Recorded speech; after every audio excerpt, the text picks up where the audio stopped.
So I know that we have Chris Condit here from Hillside Christian Church to start our meeting with an invocation. Chris, thank you for making time to be here today. Thank you, and thank you guys for your service to our community. We appreciate you greatly. Let's pray. God, we thank you for the incredible beauty of the Texas Panhandle, for the city of Amarillo, for the welcoming, genuine community, God, that we have here. I'm grateful for it.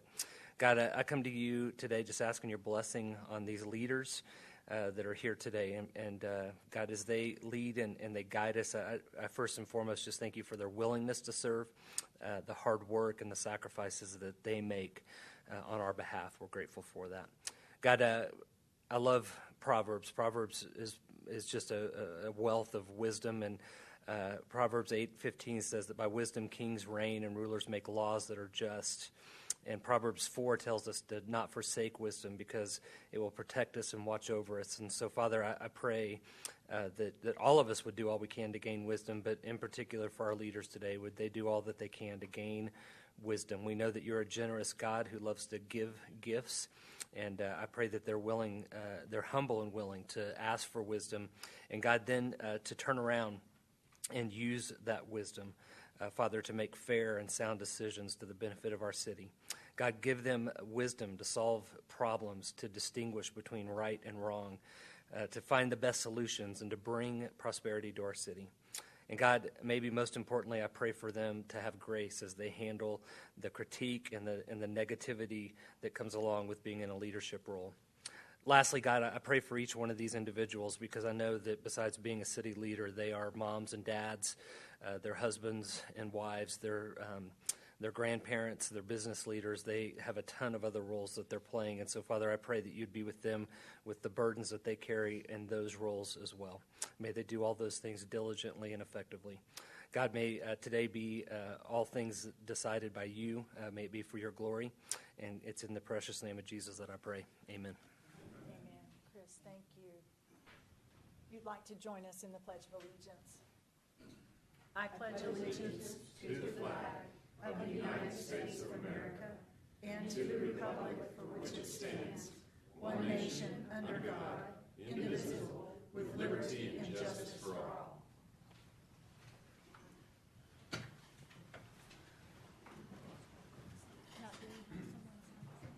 Okay, with that, we'll move to the next portion of our agenda, which is public address.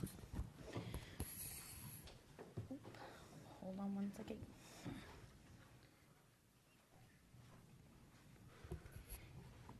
Here we go. Good afternoon, and thank you for participating in today's City Council meeting. Your input and your opinions are important to us, and we're glad you're here to share them. At each posted meeting, we invite our fellow community members to address City Council regarding posted agenda items. Every speaker has 3 minutes to address the council. At the end of 2.5 minutes, a warning beep will sound to alert you that you have 30 seconds left to wrap up your thoughts. We ask that you stay within the 3 minutes allotted. Speakers are asked to limit their comments to items on the posted agenda. Doing so helps the City Council ensure we are following the Open Meetings Act and are able to have an effective meeting for all.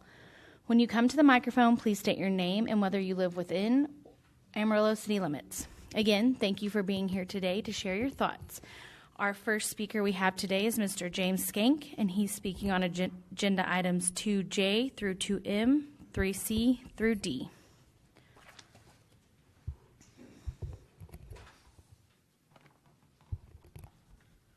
Maybe. We have a microphone for you this week, Mr. Skank. Isn't that great? We're thankful for that.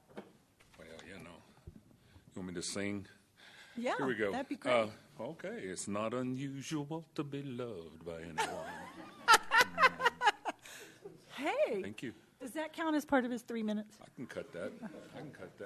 Thank you, Mr. Jones. Okay, here we go. Speaking about 2J, I was just questioning, and mainly are there questions for city manager? I guess he's gone. Budget software, $351,000, not to go over. My first thing is, wow, that's a lot of money to upgrade the budget software. I'm not sure exactly. Maybe you could give some highlights to that. Another one here is we're about to purchase 1,329 acres. I know the ADC is involved in that for $6.6 million, $650 million. That's about $5K an acre, I think, if I do my math right. It seems high per acre. I'd like to have some explanation about that and what's going to happen there. Probably the Eastport that we were talking about way back, but I'm not sure. No other information's on there. Then items 3 in the consent, non-consent, is C and D and on the lights. I'm rather disappointed with the fact that you're going back after a CO to do the lights, or considering a CO to do the lights. I guess that's the way I read that. Maybe you can speak to that a little bit in reference to that, especially since we have money that could be used for that from the CARES, ARP, or whatever they're calling that, extra money, to take care of the major fixes and poles and lights that will not be a regularly occurring thing, thank goodness, but to spend some of that money on that instead of some of the other things. And then I've still got that curiosity there. I know it was mentioned after I sat down last week that it's a complicated equation to get to $11.2 million out of the city services revenue recovery. Well, put it on the agenda and explain it a little bit. Maybe people can understand closer to why. I realize there's some multiples of what you considered, but I'm realizing by looking around the state that other cities are getting involved in this, and they're getting called out for it also. So I'm just here to not necessarily call you out. Hey, explain. Be transparent. Be transparent. I'm concerned that it wasn't something that. Where'd you come up with 11.2 million? Thank you. Oh, I'm not through. You want some more song? I can do Yes, actually, I think that would be great. it. Thank you, Mr. Skank. Any other speakers? That concludes our sign-ups for today. Thank you. Moving on to agenda item 1A. Anything in reviewing the agenda, council, that you wanted to ask questions about right up front? Hearing nothing. Item 1B is updates from council members serving on outside boards and commissions. Parks and Rec Board. That's Eddie, isn't it? Okay, we might have to come back to that. MPO had a meeting last week. Council member Powell is brand new to that board. Right, I have not attended a meeting. Okay, so, and I actually had a conflict. So I can give you the general overview, which is there's not really anything to report other than the projects that are, and city manager had a conflict also. Am I correct, Jared? Yes, ma'am. And just to, in a nutshell, and Kyle Sneederjohn, when he comes in, can give us a little bit of an update if we'd like. But most of the conversation was based around the transition from an MPO to a larger population area where we have different funding sources available to us, different responsibilities, a larger footprint, obviously larger population in our MPO. So that's what most of those conversations revolved around. We also have additional conversations regarding staffing and how this transition will affect staffing, how it offices, what our role is as the City of Amarillo with the new organization. But it's still going to be providing the same purpose. So we're working through those transitional steps, and that's what the bulk of the meeting was about. Kyle, can you give us any additional? That was wonderful. That was great. You must have been sitting behind the dais. No problem. I could tell you couldn't see me. No problem. The one I wanted to highlight with that is the MPO did review an MOU, a Memorandum of Understanding, that is a legal document that helps us define those things, staffing, and provided that the city is the fiscal agent for the MPO. So there's a document that goes through all of those things, and that document will come back to this body for review and approval prior to it being executed. So that's kind of the highlight that links back to City Council, is that MOU will come back for your review as City Council and authorization to perform those duties for the MPO.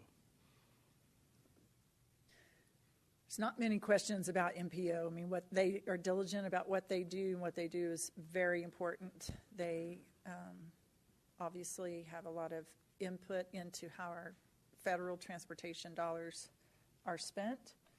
Many of them spent on projects to finish out Loop 335, just to give an overview. But there are also other projects.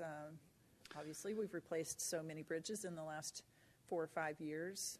I think we were up to like a dozen new bridges along I-40 and I-27. So, And good projects that are available, like the Transportation Alternative Grant, which we're going to fund, the 10th Street project through the Barrio neighborhood, or supported by the Barrio Neighborhood Plan, and that initiative. And that's a little nuance in that when we move to a TMA, we will no longer be eligible for those TA grants, those Transportation Alternative Grants, but that's just a categorical change. We will be available for other grants associated with our size and scope.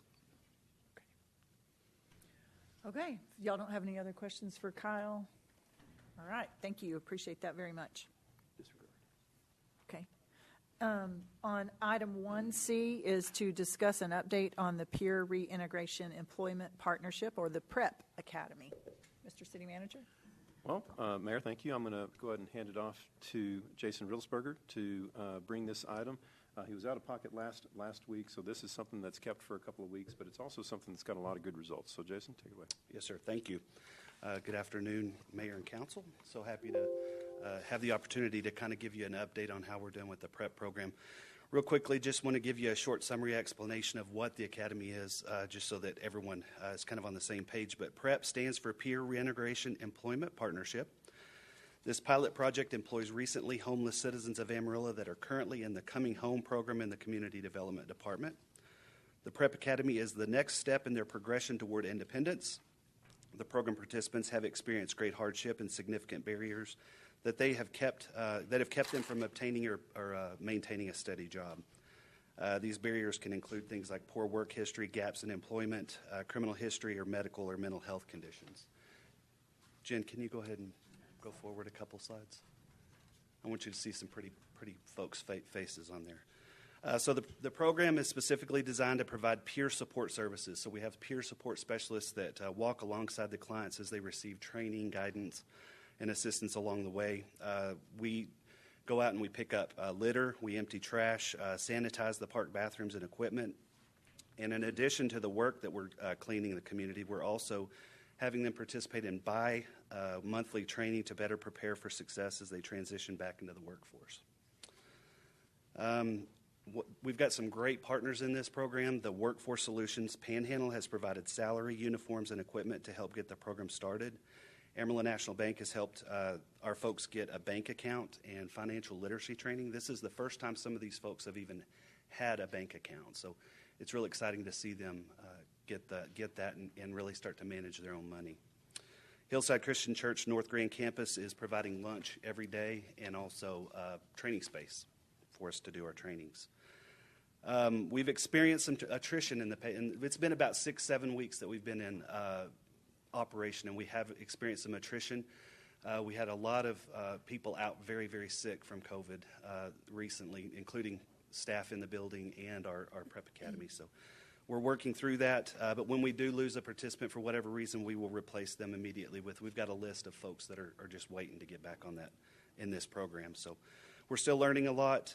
One of the cool things is that we're having our first group of clients that are moving into being City of Amarillo employees on February 2nd. So they're transitioning from the workforce payroll up to City of Amarillo employees. So that's going to be really cool. They get their badge, and they're really excited about that.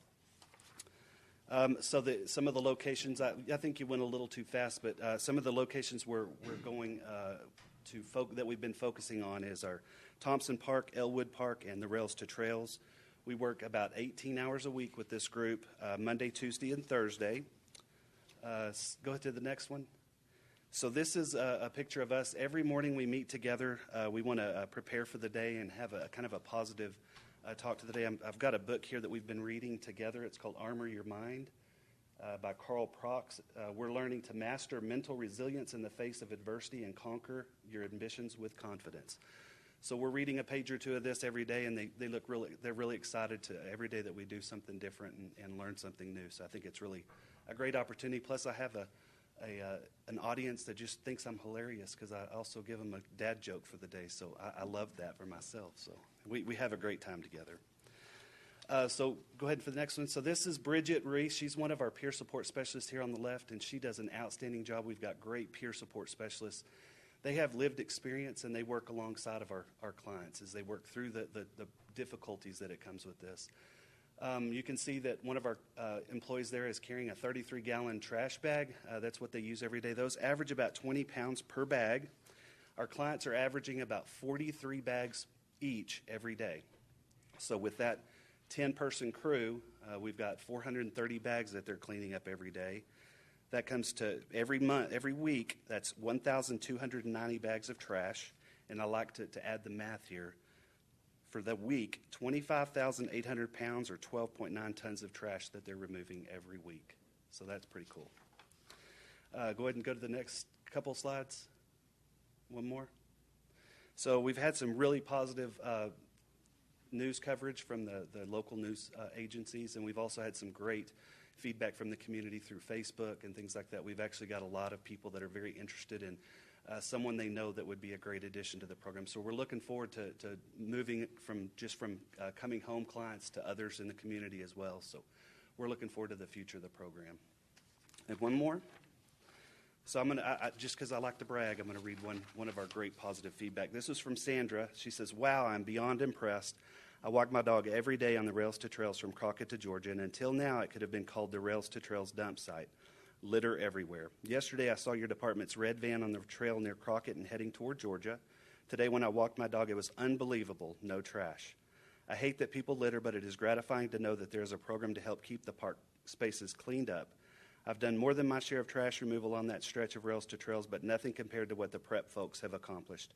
Today I saw them working the Rails to Trails stretch from Georgia to Western and stopped to take the opportunity to personally thank those I could reach. What a difference they are making. Great job." So this is just one example of several things that I receive from citizens, and I get phone calls. They're like, "Who are these people in the red van?" And it says your department on the side. So I really enjoy getting to share with them what this program is and how exciting it is for these new employees. So do you have any questions or anything about how the program's going? How's it funded again, Jason?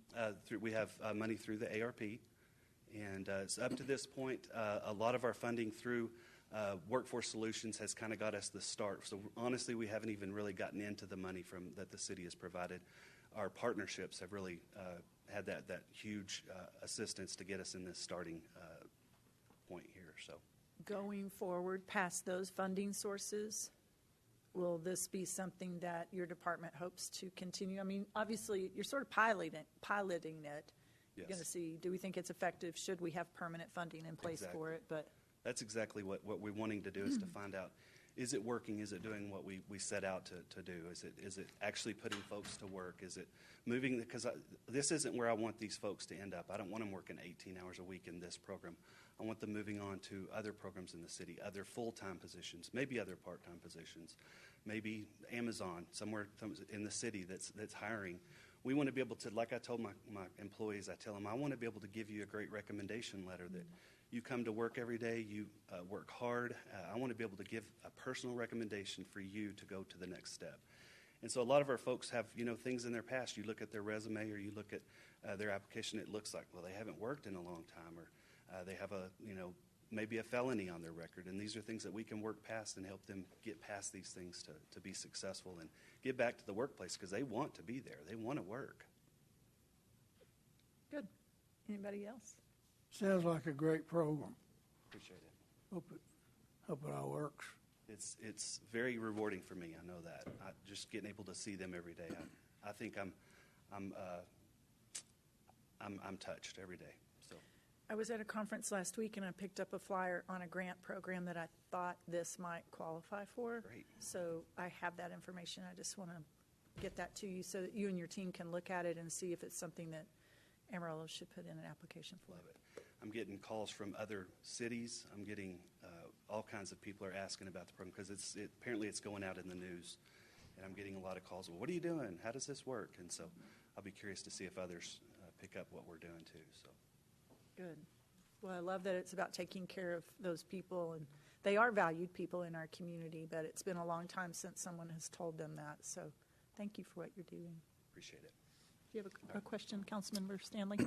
Yes, Mayor, thank you. I love the program. I think it's fantastic. How much are you able to pay these individuals hourly while they're working? They're making $9 per hour. Okay. And then how many do you have currently? We have, it fluctuates between 10 and 12. We've got a new group that we just hired again, so we should be back up to the 12 mark. So you think the model will kind of stay there and then you'll roll off as they hire out and bring in? Yes, that's the current plan, but I want to grow it. I want to double it, maybe triple it. That would take more staff in order to run it, but there is a huge need. Like I say, we're getting messages and calls from people in the community that want us to be involved in having them in the program too. I don't want to just keep it with the Coming Home program. I want to grow it. There are other agencies that work with individuals that can vouch for them. They want to get to work. We want to give them a shot and try it and see how it works. And like I say, if we can have 36 instead of 12, let's do it.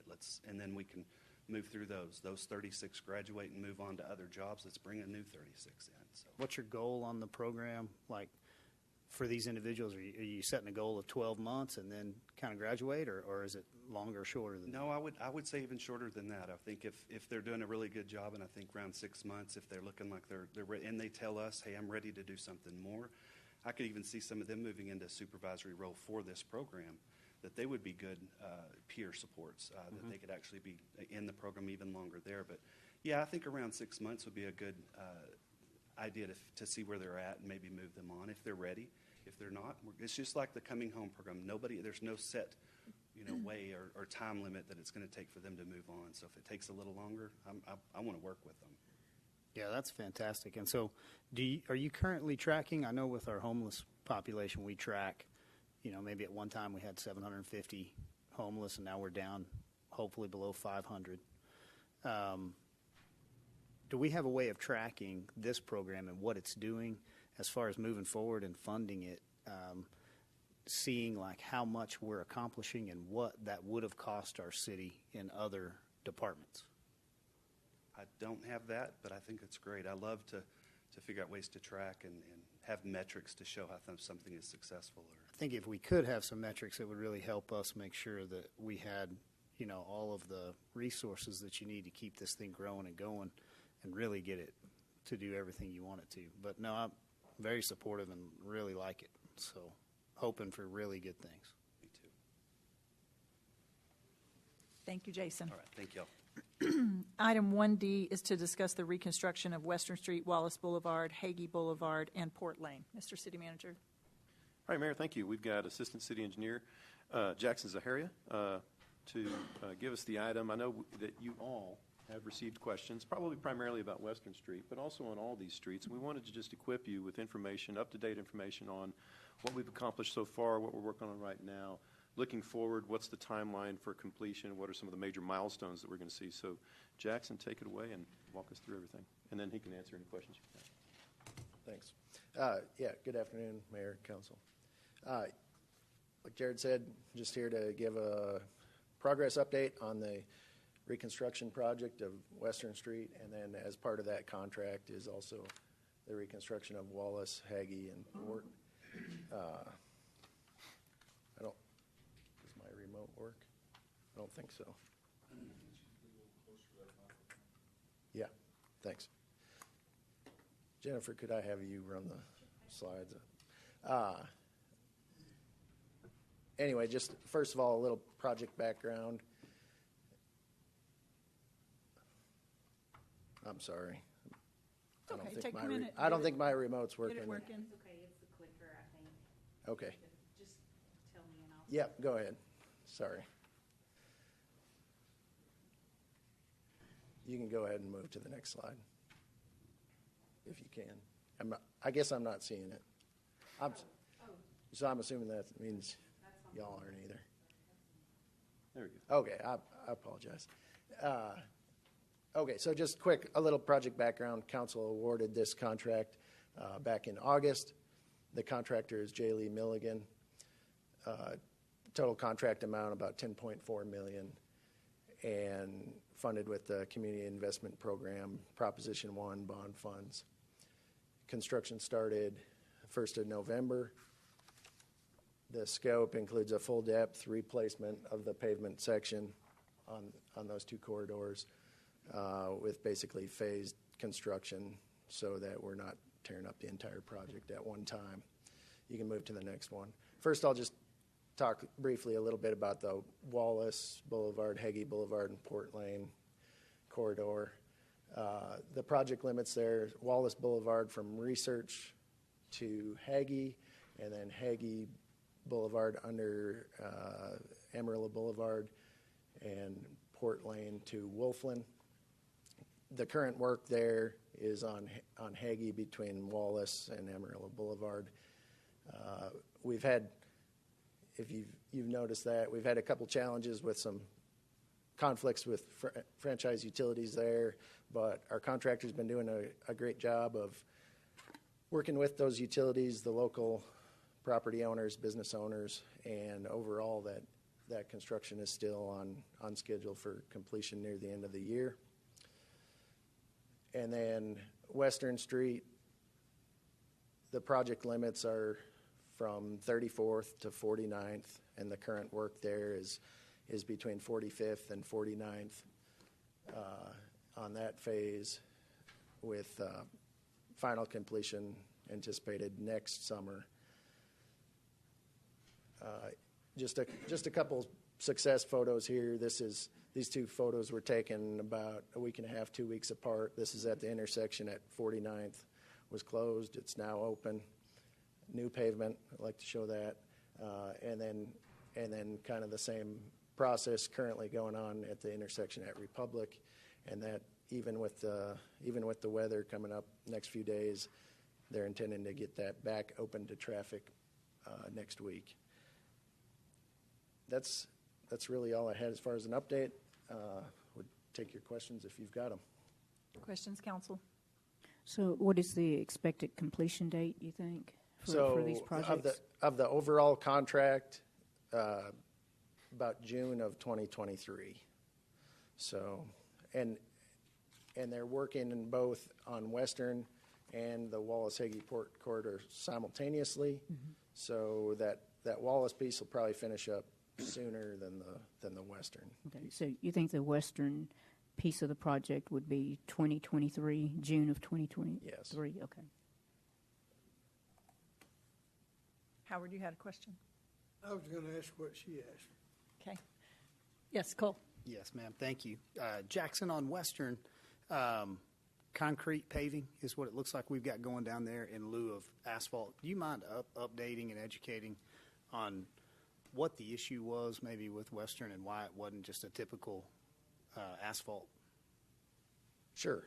No, that's a great question. So first of all, it goes back to pavement condition.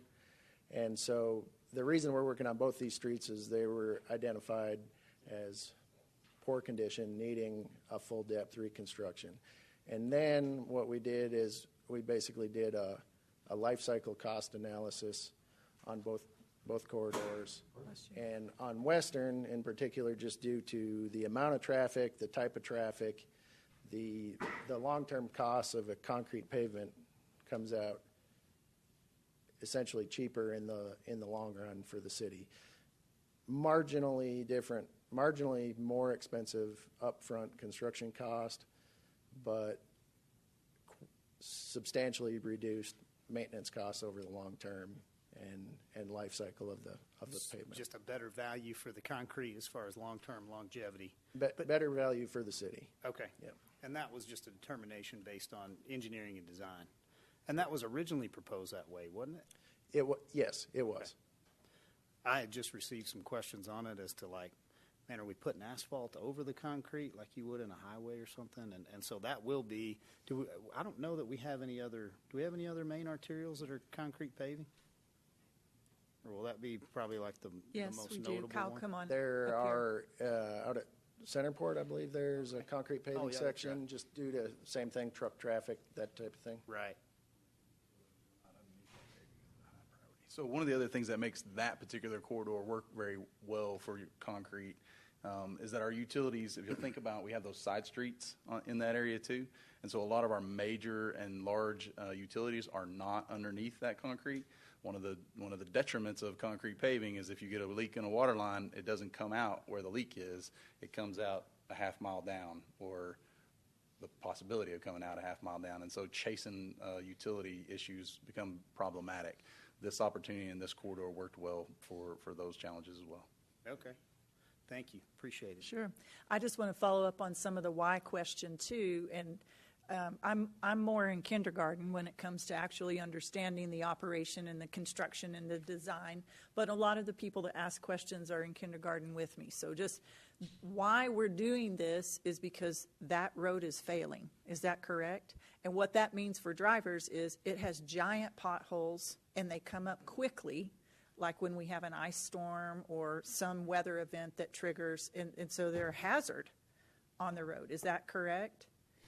Yes, that's correct. And back to, maybe that was Cole's original question too, is, yeah, we're essentially past the point of maintaining that road. It just needs to be replaced. So that's why the construction is much more extensive than you've seen on some of our other summer street maintenance projects, some of the other arterials where we're able to do a real low-cost maintenance project versus this is reconstruction. So just like a bridge has a 50-year lifespan, and we've just completed those, and we've got almost all new bridges in our city. It's been an orange cone nightmare, but congratulations to our grandchildren. They're going to have good, safe bridges to drive on. Our streets are on a similar life cycle, so what kind of life cycle can we expect from this investment that we're making? So typical life cycle for design of a pavement is 20 years. Now, on this concrete section, we're probably our consultants and everybody's telling us basically we're probably more realistically looking at a 30-year life cycle, and there are maintenance pieces that go along to get you to that 30 years, but not as invasive as these reconstruction projects. Sure, still has to be maintained, but again, congratulations to our grandkids. They're going to not have to go through this nightmare of traffic interruption on Western like we have over the last year and for another year coming for another 30 years or so. Correct. Yeah? Okay. And June 2023, I'm going to duck when I tell people that answer. Well, I think the other thing that, they're currently on this one phase, and just by chance, the phase that they started on, you'll notice has the most driveways, the most cross streets. And so every time they've got to deal with one of those driveways or cross streets, they have to block that intersection out to make sure they're maintaining access to all those businesses. And there again, props to the contractor. They've done an excellent job at coordinating all of that. But as they move north, even you'll see, a month or so from now, they're going to open that piece up to traffic that they're working on now and move to the other half of that road. There's no driveways along that piece. There's one road at the south end and one road at the north end. They can construct that all at one shot instead of coordinating all these driveways and streets. And so, and we do try, and we've got incentives built into this contract. I mean, as far as the time, we evaluated contract time as part of the award, as part of our recommended award, and we've done things like increase the amount of liquidated damages over a smaller contract that we would per se. So, I mean, yes, it's a long time, but we're trying to expedite it. And all of these were let together as one project for a total cost of $10.4 million. So the western portion, anybody know that number just off the top of your head? About $8.3 million. It's the majority of the project. Yes. Yeah. Okay. Yes. And there's a lot of surface area there to reconstruct. Sure. Well, as always, when y'all come and give a presentation, I always understand it better, and I always have a better appreciation for how you manage big, complex projects like this. They're not just big price tags. They're big projects, and there are a lot of details. I mean, just like you're mentioning, Jackson, just driveways and things like that, the business owners that are present in that intersection, as well as the residents and the people who drive through it every day on their way to work or drop kids at school. I really appreciate the way you're managing the project and that you would come and give us a chance to ask questions on behalf of citizens. Thank you. Western Street goes from where to where? 34th to 49th. Okay. Okay. Anybody else? Kyle, did you want to make a comment? I would just like to say, and I appreciate that opportunity, Mayor, and thank you for, that's great praise to say that we are able to explain things. Sometimes we speak engineer, and that has its own challenges, but we appreciate that opportunity. And I would like to actually just take that opportunity to thank Jackson. He's a great addition to our team. I think maybe this might be one of the first times he's come up, or one of the first times to present to you guys, and so he's doing a great job, and we're looking forward to a great project. Great. I appreciate that. Good job, Jackson, and good job, Kyle, and we appreciate the information. We like to initiate the team with the curveball, with PowerPoint curveball and everything else. Yeah. Great job. Yeah, technology curveballs are just part of everybody's game, right? Okay. At this point, Jared has an addition to our discussion agenda, so I'm going to hand him the microphone. Thank you, Mayor. I just wanted to, as we've been doing for a number of years now, anytime we have a key person change or someone promote, we like to recognize those milestones for certain key employees and for the organization, because this is a really important position, as are all the ones that we introduced before. Justin Opal, would you stand up? Just want to introduce Justin to the team. Come on up to the microphone in case someone has a question for you. But Justin is our new Development Services Customer Service Coordinator. He's going to be replacing Kelly Shaw, who has been an invaluable asset to the team for the last 3 or 4 years since he got put into that role. Kelly brought a ton of experience to us, and like Kelly, Justin's going to bring a lot of excellent experience and job-specific experience that's going to really benefit the organization long term. A little bit about Justin. Graduated with a Bachelor's of Arts in Psychology from Notre Dame, so we're pulling down a Yankee. I'm kidding. I don't know if you would call yourself that or not. But also graduated with Public Budgeting and Financial Management from University of Texas, UTA. Also got a Master's in Public Administration from UTA. He has served for the last 4 years as Community Improvement Chief, Code Enforcement Supervisor, and then for the past year as the Deputy Building Official. So he was the number 2 in building safety. So Justin's had a very quick advancement, and that's because he's able to take on challenging and complicated tasks and work in a very customer service-oriented way. It's the reason why he's been successful in building safety, and it's the reason why we think he's going to be successful as the Customer Service, Development Services Customer Service Coordinator. Interesting side note, maybe one of the things that I completely was not aware of, he was a pole vaulter for the men's track team at Notre Dame. So I thought that was really cool. Pole vaulting is hard if you haven't ever tried it. You can easily fall on your head. It's like customer service and development services. Well, it certainly speaks to courage. Anyway, Justin, welcome, Council. Do you have any questions for Justin or any comments? No, welcome to the team. Thank you, ma'am. Yes. Yeah, we're really glad to have you. I really do think that your job is one of the most important jobs. All the jobs are important, but it's sort of like pole vaulting, truly. It takes a lot of courage and a lot of strength to do customer service on those projects that are important. If they're not moving forward, our city's not moving forward. So it is important that we have good customer service in our development services departments. So we appreciate you. Thank you, ma'am. What's the highest height you went over? Officially 15 feet 6 inches, or 15 feet 9 inches. Was that this weekend? It was about 50 pounds ago, so quite a while. That's awesome. That's great. But I appreciate the opportunity to serve the city and the citizens in a new capacity. And I know Kelly, it's going to be, we're going to all miss him quite a bit with his knowledge and customer service, but we've been working together to allow for a seamless transition. So just make sure he left you his Rolodex, because there were lots of people who would just say, well, I'm going to call Kelly about this. And now they're going to be calling you. So just connecting with Jordan and his team and making sure that everybody has Justin's phone number. Yes, ma'am. Because that's what customer service is all about. So, yeah? Okay. Thanks, you all. Justin. Last thing then on the discussion part of our agenda, 1E. Anybody need a request for future agenda items, reports? Mayor, I was going to ask if we could get an update on 311 on the status, like Yeah. how that's coming, when that might Sure. roll out, when we'd be able to really capitalize on using that. Okay. Anybody else? Okay. Looking at our consent agenda, let's take a pause here just for a minute to answer a citizen question that we had about the budget software. That's 2J. Okay. Mr. City Manager, do you, yes? And Mayor, I'd also like to, if we could just talk about item M on the consent agenda as well, Okay. to have President Carter come up and give us a little bit of background on that. And so- I so wondered that if the we were going to citizens- get to that when we actually took up that.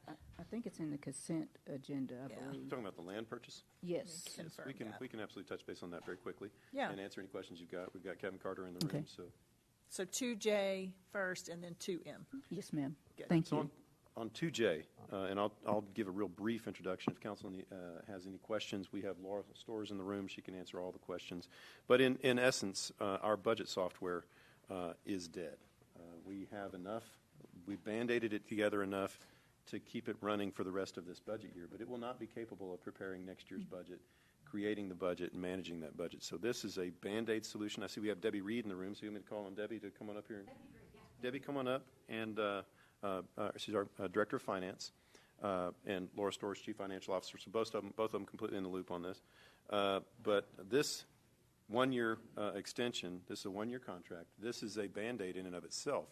It might be that we end up using this company long-term, but we probably won't get to a point where we can make that decision for another 2 or even 3 years.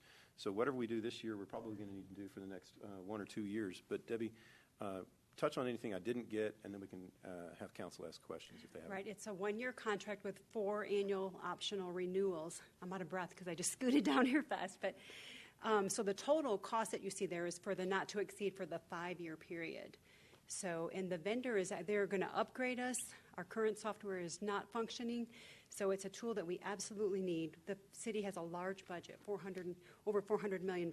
So, and it'll position us as we go through the selection of the ERP system, like Jared mentioned. Good. What's ERP? Just for, Enterprise Resource Planning, which is our financial system that runs the city financially. So, and this is going to be a major component. asset that we're going to have to look at acquiring immediately. Yes, and this will be paid for out of that ERP project fund that was already discussed during budget workshop. So it's a great tool for us to use in the interim, and like Jared mentioned, it could stay as a part of that whole package moving forward for the city. And Questica is a very established company, especially in the area of local government budgeting. So it's a vital piece of software to process the budget. Any other? Howard? What would the price be approximately the same thing each year that we extend? No, that's for the total 5 years. So if you, I don't know, in the backup, let me tell you what it is annually. The first year is more because there's a cost to get the implementation going. We don't just turn it on and it works. We have to set up the city's accounts and structure in that software and get it running before budget starts in March. But annually, Pull that microphone just a little closer to you. Yes, I You can can. reach out and just lift it up if you want to. yes, I can. So for the second year, it's $36,250. It's like a normal annual maintenance fee going forward for the last 4 years of the agreement. So, and then it goes up just a little bit for, cost of doing business increases. So Do they tweak it each year? the annual maintenance fee covers any enhancements or changes to the software to keep the software relevant and functioning properly. Yes. Okay. And they provide support as well, which is a very key thing when you have software that you use. You have to have that support as well. Is this what we have now? We have a Questica product called Power Plan. It's been around for a long time, and it is no longer being enhanced or supported. So that's why we have to go to this other level of product. And the city of Amarillo is large, and this will be a better fit for the size of our organization to fit our budgeting needs. This will also give the departments greater tools to see their budget versus actual throughout the year, because our current financial system that we're looking to replace doesn't have a lot of dashboard functionality for the departments to see their budget versus actual timely. This will give us that information as well, besides just budgeting. So it'll take us beyond what we have and meet the needs of the city in a far better way for the departments. Debbie or Laura, how long have we been on Power Plan? Oh, boy. It was started by Dean Frigo and Michelle Bonner, so it was before I started at the city. Was it in the 90s? It was late 90s, right? Yeah, it was the late 90s, I believe. One of my first jobs in city work, it was in the late 90s as a budget. Yeah. One of my first jobs in city work was as a budget analyst for a different city. We were using Power Plan in the late 90s. Yes. So it's very long in the tooth as far as computer programs go. It's 100. So. And we were Yes. one of the first cities on Power Plan back in the 90s, so we've been with them a long time. Yes. Mm-hmm. Well, I think citizens appreciate that we delay as long as possible, increasing the cost and certainly making software changes, not just dollars involved, but there's a lot of people hours, staff hours involved in learning the new software and transitioning to the new system. So, but it sounds like it will be a better product. I'm looking forward to some better reports and things come budget time. Mm-hmm. But, I mean, will we see it this budget cycle coming up in August, Debbie? Yes, we don't have an option. This is what we have to use because the power plant system really is not functioning. So we have to get it up and running by March. So we will have it in place, and hopefully it will provide, it should provide better reporting that maybe we can pull out quicker and easier and give council what they need during those important decision-making times for budget season. Will it help us find more money? They haven't promised us that, Come with the but they money, did. too? I will say, the vendor, they cut the cost of the upgrade in the license to this better version. They didn't charge us an additional $65,000 that they could have charged us legitimately, because we've been a customer for so long. They didn't charge us that upgrade fee, so there was some savings Appreciate there. that. Yes. As customers, that's good customer service, right? Yes. Any other questions for Debbie? Thank you, Debbie. Thank you.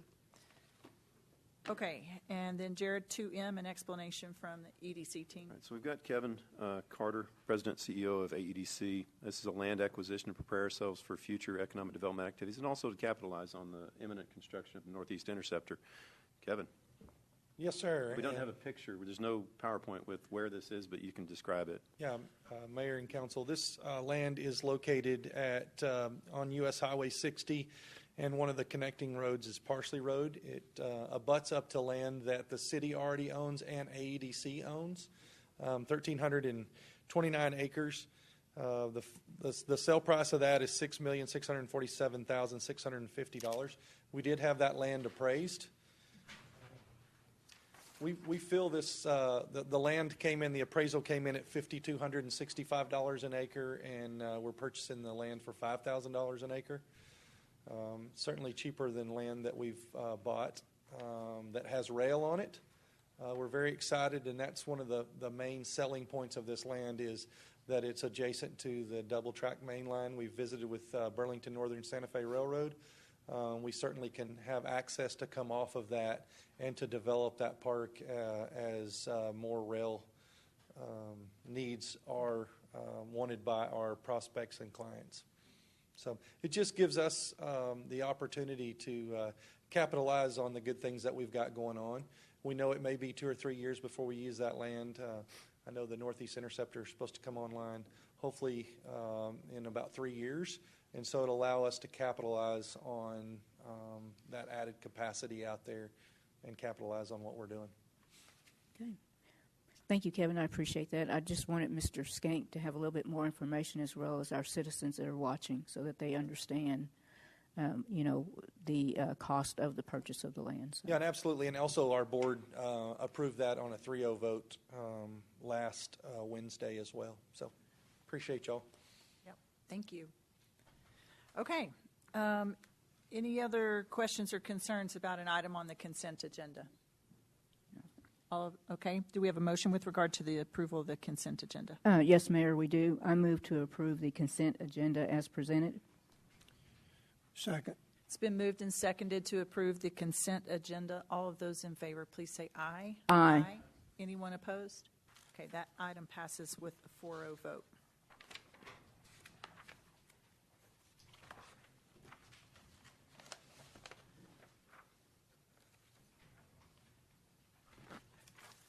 Okay, moving on to item 3A, which is a public hearing and consideration of ordinance number 7952. Mr. City Manager. Mayor, thank you. We've got Kevin Carter, President CEO of ADC, to present the item. This is something we've heard about a lot in executive session. Excited to be at this point. Kevin.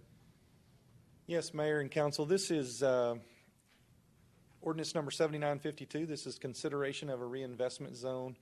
This would be reinvestment zone number 16. It's in the vicinity of 421 Southeast 34th Avenue. Just for reference points, that's just east of I-27 and just west of the Llano Cemetery. Designating a reinvestment zone is a step in the property tax abatement process under Chapter 312 of the Texas Tax Code. The 9.57 acres proposed for the reinvestment zone number 16 is located at 421 Southeast 34th. The reason for creating this zone is to provide council the option to offer an economic development incentive to a prospective manufacturing facility. This ordinance takes 2 readings, and so this is the first reading. The final reading is scheduled for February 8th of 2022. Would certainly answer any questions that I can.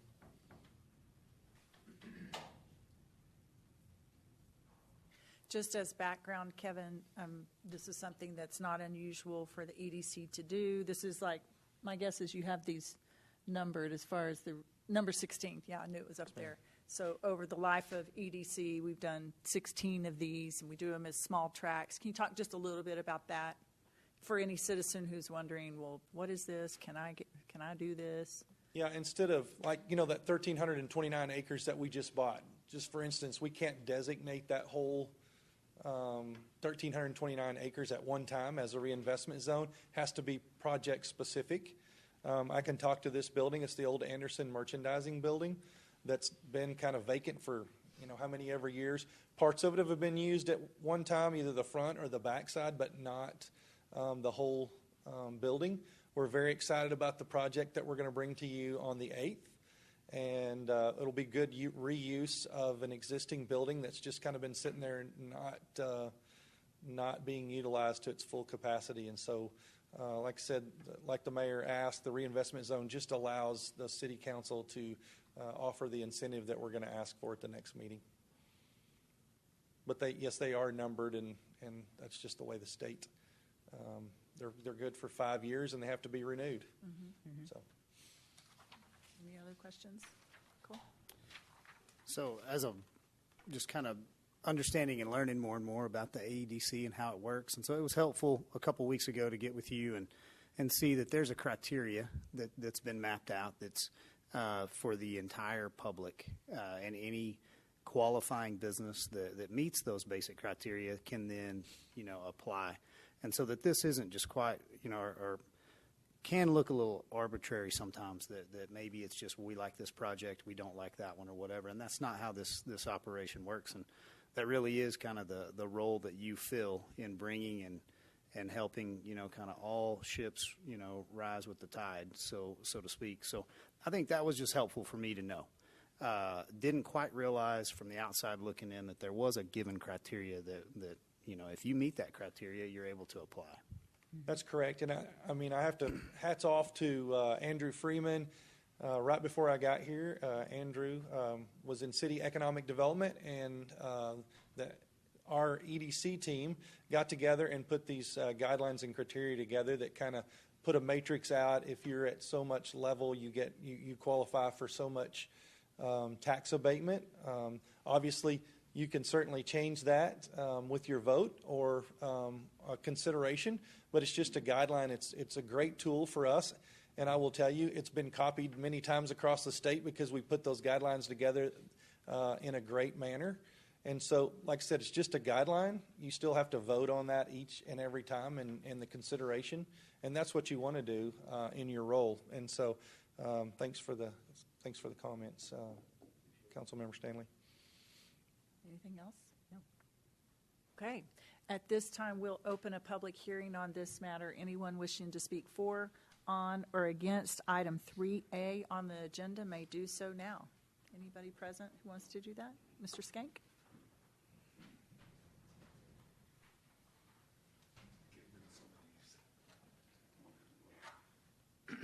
Just a couple of questions. I know that I looked on there and there's Quasar was one of the companies that was in one of the buildings, and then King Kelly had an operation going on in one of the other buildings. Do we have people that are considering getting in there? Has it gone that far yet? And ask, okay, go ahead, you were going to say. I was going to ask you to finish your question. Oh, and what is the tax abatement that we're going to actually do? You know, sometimes you do, well, a lot of times lately been 90%, things like that. Just okay. On Thank that you. Give Mr. Carter a chance to. Are we buying it? Sure, we'll give Mr. Carter a chance to speak to those questions. So the company that's coming into that property that I'll bring, it is public because it's been voted on in our board meeting. Horizon Ag Product is the name of the company. The application that they've put in and will be considered on the 8th will be for 80% at 8 years. And they will own the building. We're not helping with the purchase. We are going to do a job incentive creation, and we're going to ask City Council to approve that. Our boards approved that last Wednesday. We'll bring that on the 8th along with the tax abatement request. Thank you. 35 jobs. What is their business? They are I'm not too much on science. At least that's not my favorite subject, you know. Come but on. What they do, they have a process and they manufacture a chemical that actually helps land take the fertilizer better. It's an organic nutrient or additive to the soil. So. Really cool process. It's completely harmless to the public, and so I think you'll enjoy listening about the process. Thanks. So, thank you. Okay. If there's no more questions, anyone else who wishes to speak on this item? Hearing none, then we will close the public hearing and entertain a motion on item 3A. Yes, Mayor. I move to approve ordinance number 7952, which designates a zone of the city that is approximately 9.57 acres in the vicinity of 421 Southeast 34th Avenue as reinvestment zone number 16 for commercial and industrial tax abatement. Second. It's been moved and seconded to approve item 3A. Any further questions or discussions about this motion? Hearing none, all of those in favor, please say aye. Aye. Aye. Any opposed? Okay, motion passes with the 4-0 vote. Moving on to item 3B, it's a public hearing and consideration of ordinance number 7953. Mr. City Manager. All right, Mayor, thank you. We've got Brady Kendrick, Planner 2, to present the item. This is a rezoning out in the area of Town Square. Brady. Yep. Good afternoon, Mayor and Council. This is a public hearing and first reading to consider rezoning of an 8.49 acre tract of unplatted land in Section 63, Block 9 BSNF Survey, Randall County, Texas, plus 1/2 of all bounty streets, alleys, and public ways to change from Residential District 1 and Agricultural District to General Retail District. The vicinity is Hillside Road and Nancy Ellen Street, and the applicant is Mike Bucola for FBR Land Company, LLC. The adjacent zoning consists of Residential District 3, Residential District 1, and Planned Development 373A to the north, Residential District 3 to the west, Planned Development 373A to the east, and Agricultural District, Moderate Density District, and Planned Development District 381 to the south. Adjacent land uses consist of undeveloped land and a single-family detached home to the north, an electrical substation, city water tower, duplex complex, and mini storage facility under construction to the south. a multi-tenant office and retail building to the east, and undeveloped land to the west. The applicant has requested a change in zoning in order to develop the tract with retail-related land uses. When considering a request, the neighborhood unit concept, future land use and character map, and existing zoning and development patterns are all examined by the Planning and Zoning Commission. While the request may not conform with the neighborhood unit concept in that retail is not at or near an intersection or result in a recommended development type in that suburban residential is recommended, the Planning and Zoning Commission believes that residential at this location along an established retail corridor among higher intensity land uses would result in incompatible patterns of development. The Planning and Zoning Commission is of the opinion that the request for general retail zoning is appropriate given the existing patterns of zoning and development in the area. Public notices were sent as required by state law. As of this meeting, no comments have been received on the request from the public. The Planning and Zoning Commission recommended approval of this request as presented with a 6-0 vote. Questions for Brady, council? Okay, thank you, Brady. Thank you. At this time, we will open a public hearing on item 3B. Anyone who wishes to speak for, on, or against this item may do so at this time. Is there anyone present who wants to speak? Okay, seeing no one, we'll close the hearing and entertain a motion on item 3B. Mayor, I move to approve ordinance number 7953, which will rezone an 8.49 acre tract of unplatted land in section 63, block 9, BS&F survey, Randall County, Texas, plus 1/2 of all bounding streets, alleys, and public ways to change from residential district 1 and agricultural district to general retail district in the vicinity of Hillside Road and Nancy Ellen Street. Second. It's been moved by Councilmember Powell and seconded by Councilmember Stanley to approve ordinance number 7953. Any questions or discussion on the motion? Hearing none, all of those in favor, please say aye. Aye. Any opposed? That item passes with the 5-0 vote. Welcome, Dr. Sauer. Do you want to go back and give your Parks and Rec update now, or do you want to pause, get your feet under you, and do that last? Let's do that last. Okay. Running out of the backstairs. Yes. So I'm putting it out there. Y'all don't let me forget to go back and do it then, okay? Item 3C is to discuss and consider funding options for repairing our athletic field lighting. Mr. City Manager. All right, Mayor, thank you. To recap the last council meeting conversation where we discussed this item and sought council guidance on what direction to take to bring solutions forward. During that conversation, we talked about the need to some of the damage that had occurred to our existing, and we're going to have presentations from Michael Kashuba, Director of Parks and Recreation, Laura Storrs, Chief Financial Officer, Assistant City Manager, and also Floyd Hartman, Assistant City Manager, to go over some of the details, but I'm just giving a real brief overview. I'm going to give it to Michael or Laura? Laura?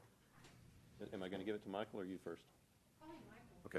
So I'm going to give it to Michael to give the nuts and bolts, Laura to talk about financing, and then Floyd to talk about some of our different capital improvement projects and how that whole process works, to give context for council on different recommendations and options available to you.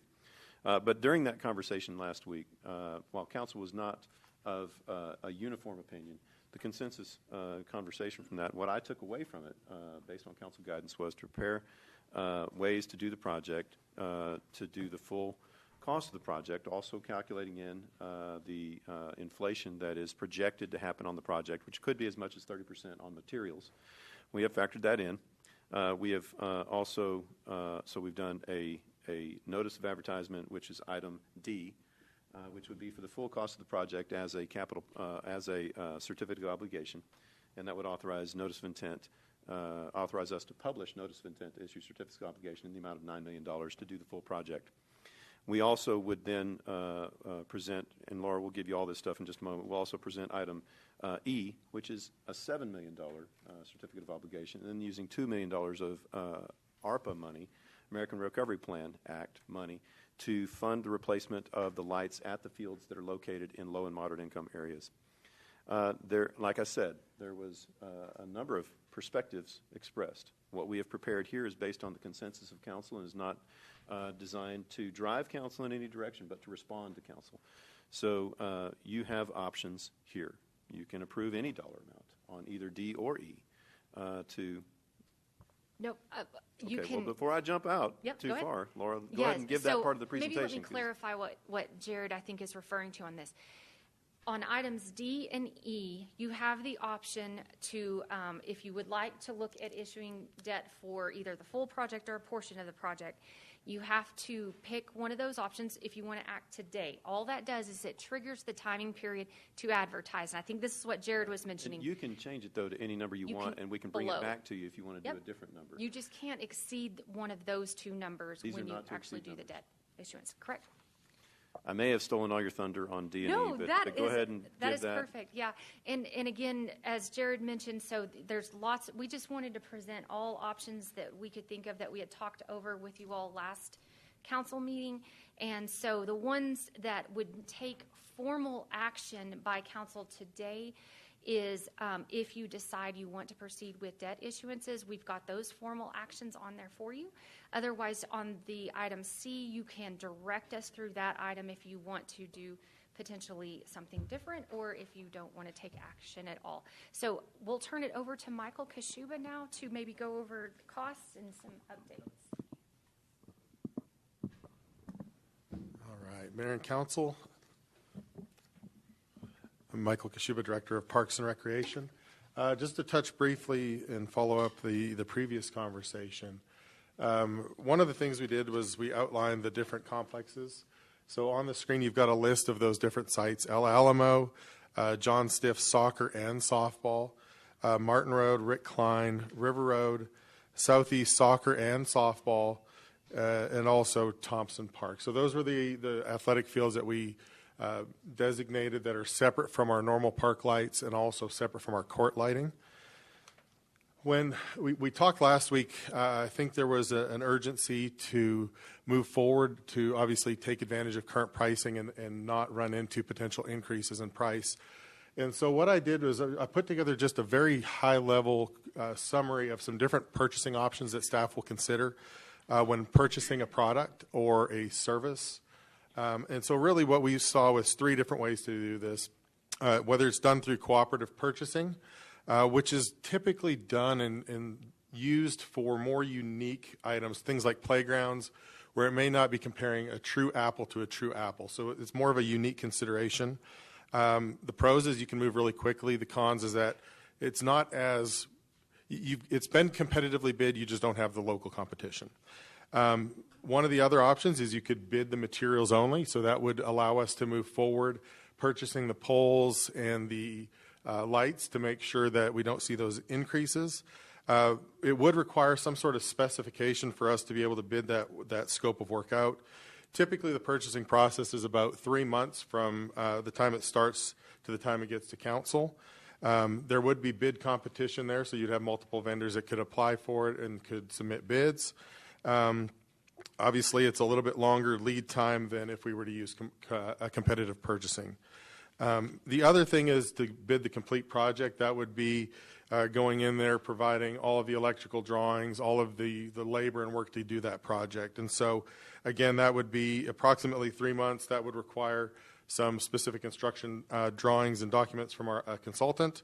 Again, good competition.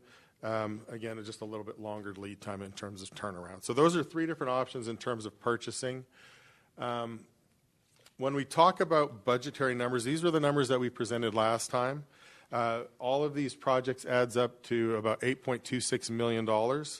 As mentioned last time, there were some numbers that were added following our budget conversation. So we added Rick Klein in there as a consideration. As I mentioned last time, those lights are about 15 years old. So they are the newest lights, but obviously the technology has come a long way, specifically with LED. We also added those tennis center lights, indoor, outdoor, refit, a retrofit, and then also the pickleball courts. As requested, we went out and also got a materials-only cost. So we followed up with one of our vendors and got some budgetary estimates on what those material-only costs could come out to. And we've got those listed on the screen here. That totals about $4.6 million roughly if we just bought the materials themselves. So those were just some high-level numbers, estimates that we had received. As we mentioned before, here's another map that indicates where all those sites are. The red area is the CDBG boundary, which would define our low to moderate income areas. And so those are the areas that would potentially qualify for the ARPA funds. The other thing, and I mentioned it last time, we're working on that sports complex study to look at all of our complexes. We are working with a consultant to see about an option to do the material, bidding the materials by itself. And so we would work with the consultant to develop those specifications so we could put that out to bid at a very quick time frame. So with that, I'd be happy to answer questions on the dollar amounts. If not, I can turn it over to Laura. Okay. I'm ready for Laura. Okay. Oh, Michael, hold on. Sorry, I was writing. I got a few questions before you sit down. How long on a consultant to develop specs? I'm thinking it could be done probably within a month. If it's the consultant we're using has done a lot of sports fields, so sports field lighting is right in their realm. So they can help us develop a performance spec or spec that we could turn around and bid out in a very quick time frame. And if you were to do something where you were purchasing material only, all the lighting from like one of our preferred manufacturer vendors, somebody you know to be solid, they would actually do their own design. Is that right?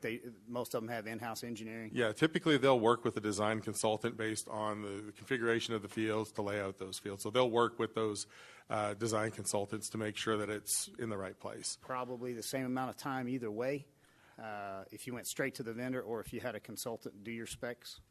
I think the one thing is if you use a third-party consultant, you've got that objectivity where if you're working directly with one vendor, then obviously they're going to write their specs based off of their product. So I think from the competition standpoint, it's good to have a third-party consultant make that recommendation, and it really doesn't change that time frame a whole lot. So, but they would work very closely with those vendors to figure out the product and the product specs to make sure it works on the site. Okay. And the the 4.6 million materials only, that's a today price or that's a projected price? That's a today price. And when I talked with the vendor, they did have a slight increase the last year. They anticipate that there may be an increase. They're not sure exactly what that is. A lot of it's going to be driven by market. And so they weren't able to give an inflationary number, but they said that they're anticipating some sort of increase. The vendor that you talked to, would they allow us to lock that price in and then maybe pay for those materials as we had them ready to install? I think the vendor would, but I think the question would be what can we do with our purchasing process? So we've got to follow our purchasing and make sure that it's competitively bid, or we go through one of those approved processes. So, and I don't know, Trent can always speak more to the purchasing side, but what we can do from a purchasing standpoint, we have to get the bid specs put out, then we have to get the bid on the street. Once a vendor submits a bid, those prices are good for a certain period of time, so they are locked in long enough for council to make a decision, exercise the contract, lock in those prices. We would have, and I can see Trent itching over there because, well, he's itching because if we were to go to one vendor and buy their materials, we've basically created a sole source situation, which might be a challenge with our purchasing policies. So we would need to work through that to even evaluate if that's an option. I kind of think it might not be, but I don't want to put words in Trent's mouth. But we can lock in the pricing, and we can lock in the pricing pretty quick by doing a quick spec and then a quick bid, and they would be able to respond to that pretty quickly because these proposals are all going to be very easy for these companies to do. It's something they do all the time, youth field, sports lighting. So I think we can have a very quick bid window for all of the companies to respond to. Trent? I can see him really wanting to come up here, so I want to make sure we hear what Trent has to say. And I'm not trying to get us out of I understand the normal process and follow each step. The 3 months that Michael's talking about is about a normal lead time. Once we get the bid from the architect, engineer, whoever, we can shorten that by a third to 2/3 in turnaround time. We just don't have the bid on the street as quick or as long. Like Mr. Miller said, these are standard items everybody's got, so we can move that along a little bit. But it appears that if we buy material, we can't buy a universal pole because they all do their own wind load studies and all these different things, and maybe their head has a different wind, perspective than others. But so that's why we can't go out and just and I don't. Well, that's why it's problematic to go out and buy stuff. We do create a sole source situation if we do that because it appears that everyone has a proprietary type or size of pole and other apparatus that we would need to buy. Well, and Kent, too, if we sole source, typically, from my understanding, that usually means that this is the only vendor that can provide this particular project. And so Yes, I don't think that we really want to get into that situation either, especially when we have several vendors who are probably qualified to do that. Correct. I have a sourcing and engineering background in doing contracts and procurement, so. Yes, ma'am. And what I meant when I said we would create a sole source environment is if we bought something that only one company would use, then we've artificially created it, which we wouldn't technically be able to do or legally be allowed to do. And that's why we want to accelerate the specification creation, minimize the bid period because all companies will be able to get a bid to us within the period of time that we're talking about, and we won't get one put out a bid time that's shorter than they can accommodate, but we will shrink that as much as we reasonably can. Our normal bid lead time, once it hits the streets, is about 4.5 weeks. We can cut that in half. And then from there, it's evaluation, recommendation, and get it in front of y'all. Right, and what is your evaluation time period? Because sometimes that can We normally give be. the department 2 weeks till we start Right. bugging them. But in this case, we open bids on a Thursday, every Thursday. So depending on when council's next meeting is, it could very easily be on, it wouldn't make the next Tuesday, Right. but it could make the Tuesday after that. So you could be sitting in front of this council in about 5 weeks. Well, we could put it on the next agenda. We would just have to put it on there before you open the bids. And if it didn't work out, we would pull it off. And that's true, too. So we can accelerate this process to the very maximum and get it done. We can design a timeline that can get this locked in as quickly as possible so we don't experience any more inflation than is absolutely necessary to happen in the next 2 months or so. Correct. But I've got a question about that, though. So we're talking about, and we've been talking about it a little bit in Parks and Recreation, is the sports complex study update. So whenever, in some of the conversations that I've had that Don't go far, Trent. that are somewhat a little bit off, maybe not spoken, but just asking questions, was we could be completely tearing down the inner structure and setting things up differently, and then that could affect how lighting actually is. And so that's my one worry would be is that if we left the design, if we're going to spend that time and the effort for the sports complex study design, and yet we turn this over to them building the poles for us, we may get something that the sports complex study comes back and says this doesn't fit at all, and then what do we do at that point in time? Is that a valid question? It's a very valid question. And so one of the things that we've asked our consultant on that project to do is give us a scope of work to address the lighting portion first. So going from that design, they could almost work simultaneously on the concept design and starting to roll out kind of like an early out package or utility package for the lighting. So we're working with our consultant to see if they can put together basically a scope of work to get the electrical portion addressed first, because they're the ones that are seeing the full scope of the work, so that they can make sure that they're placing those poles where in the future with potential modifications they're still in the right space. So we're working with our consultant to get a kind of a scope of work and a cost to start on the electrical piece of it, knowing that we're still working through the overall design. But that would allow us to kind of expedite that, get the specs and get the bid out the door. Okay, so and this is a new piece of information.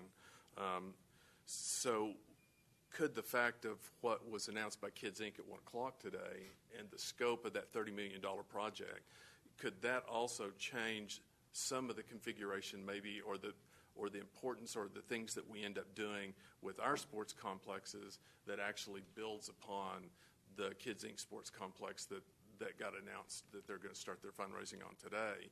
And so then does that potentially change the direction of what we're going also? We had, when we did the design charrette with our consultant, we had representatives from the Baseball Association, and I think their opinion was that there is still a need for lit fields. I think the addition of some more fields would be helpful, but we've still got capacity issues. So making sure that we can still address, and maybe we look at how we configure those lights and where we put them, but I think there is still a need for lit fields. Yeah, one of the challenges, we have struggles with game fields, but I think the biggest challenge also is we don't have enough practice fields. You see practice fields all over this community where they just pop up because there's nowhere to practice. So I think it's a part of that overall conversation and concept is trying to figure out what do our fields look like in the future. Our infrastructure is falling apart. We've got to do something. It's just a matter of what does it become as we move forward. I think on the Kids Inc. project, it's a great project that is needed, but its presence will not reduce the need for. No, I don't think it'll reduce. Fields. I just wonder if it would change maybe some of the. I think if it does something, it might change what future complexes that we build, because we do have still not a vacuum, a need for additional fields, definitely a need for additional tournament capacity. This would probably be older kids than Kids Inc., but it might affect what we do in the future, the size of it, the size of the fields, what are they built for, the flexibility for softball, baseball. Okay, let me put it this way. So one of their concepts, or what they're probably going to do is, in those baseball quads, they can put a 200, if your fence is at 200 foot, you can put a fence across and you can actually be playing two fields at the same time at the corners. Now, that could change your lighting if we're going to consider some of those kind of things in there. That's why I'm saying, so if we look at that and all of a sudden the sports complex, now then they're taking on, now wait, maybe we do need to consider this in that could change. So as far as you're talking about the way the light eliminates. Right, I mean the lighting that you have. That's something that we're working with our consultant on, because you can put a temporary fence out there and utilize those outfields for smaller age groups. Right. So that is something that we are looking at. I think one of the other things that comes out of this study is should we move lights from one facility to another? I'll use the example of Southeast Soccer. That park continually floods, and when that floods, obviously those lights don't necessarily facilitate activity. So one of the things we're talking with our consultant is, does it make sense to take that and move that lighting to Rick Klein? The soccer field's there where you get better use. You don't have the issues with flooding. So those are some things that we're looking to our consultant to make recommendations on and trying to figure out what makes the most sense. But yes. And with these systems, the LED systems that we're talking about going to, the previous systems had really serious hot spots and then dark spots and shaded areas. These new LED lights, one thing, they're going to go out and do studies on each one of these fields. They're going to have them perfectly situated to be able to perfectly, I don't want to get too familiar with the word perfect, but do a really good job of illuminating with very balanced lighting. But they are also, if we change the way we use that field, we could bring them back in and adjust the way those lights shoot to do good illumination on both playing areas. Okay. Even though it's for the little kids that it won't, they're only going to hit it 100 feet at most. Right. Yeah. Okay. Well, I think the lighting quality has come a long ways. So one of the other things you'll notice when you drive up to a lot of the new football stadiums when they've got the new lighting is you also have the dark skies, where you're not seeing that light spill over into adjacent properties. It's almost a zero cutoff, so all the light's going to the field. So that will help with that light quality, making sure that those fields are lit up very well. So. And I would also want to say in this, I think it'll be real important for us to not leave Rick Klein out, that park out, because it is the best complex in town, and I would hate for us not to take advantage of making for sure that it stays up to date. I think just because its lighting is only 15 years old, well, the poles have a 25-year warranty, and those aren't even metal poles, those are wooden poles, so I would not want that to be left out. Well, and the other thing that we're considering and asking our design consultant to weigh is also what are the costs of replacing and repairing infrastructure on site versus potential green site development. So, for example, what's more cost effective to the city? Is it to replace and renovate a complex on that specific site, with some of the limitations. You've got some of the existing infrastructure, or does it make sense to start over at a different location, potentially like a Rick Klein? So I think there's some different options. We're waiting for kind of the results from our consultant, but we're really looking at all options to see what's best, not only now, but also long-term for our community. I think Cole had some more questions. They may have been Trent questions, but before we jump back over on that, I'm looking at the $4.6 million on materials. In our research, this type of project normally runs around 70-75% material heavy, 25-30% labor. So looking at that cost, $6.5-7 million, and I think we're starting with a $9 million price tag. And it all sounds like we're ready to move pretty quickly. We need to identify like how we move forward, but I don't forecast anybody up here saying that this should be any longer than 90 days. Do you have any confidence in talking to those those vendors and your sources? Could this thing be a $7 million project? Again, I think we've got to go through our purchasing process. I would say these are budgetary estimates that have been provided by a vendor, though. So we've got numbers from a vendor on budgetary number on materials and also a budgetary number for turnkey install. So we've got both of those from a third party. So, I don't know. I mean, it's possible through the bidding process that those numbers come down. But what we know is the quotes or budgetary numbers we've gotten, that's kind of what we've been given as those numbers. So your comfort is in giving yourself a little bit of playing room in a budget number, trying to bring it in under budget always Absolutely. makes good sense. Yeah, absolutely. We always want to come under budget, but we also want to make sure that we get the project done the right way. So Michael, where did the numbers that are down here came from the vendor? these were budgetary numbers that we received from a vendor, and what we did was we added 5% to their numbers to make sure we had a little bit of wiggle room, and then rounded to the nearest tens of thousands. So we've added 5% to the top end of their number just to make sure we have a little bit for contingency, knowing that projects change, unforeseen conditions. We wanted to have a little bit of buffer in there in case something came up. But yes, those numbers came. Did the vendor quote you any buffer for inflation, or is your 5%? They gave a range, and so they gave us a range. In speaking with them, they feel like that project cost is valid for now and is for probably the foreseeable future, but that's not to say material costs don't go up. We don't know, and so we're kind of guessing at that point. But these are numbers. I did visit with them to make sure that they were still good numbers. So Mayor, I just feel it's important in trying to understand like how many different ways we could pay for this, that if we could look at it at a $7 million cost, which is still a lot of money, and not necessarily start out at the $9 million mark, and then if we can have a contingency of, well, if we don't get this budget number, maybe we pull out the tennis court lighting, or we could have that discussion, versus starting off at the $9 million number and not leaving ourselves as many different options as we could moving forward, everything from phasing and design to, material costs. So I think you're just saying you want to downsize the project from the get-go.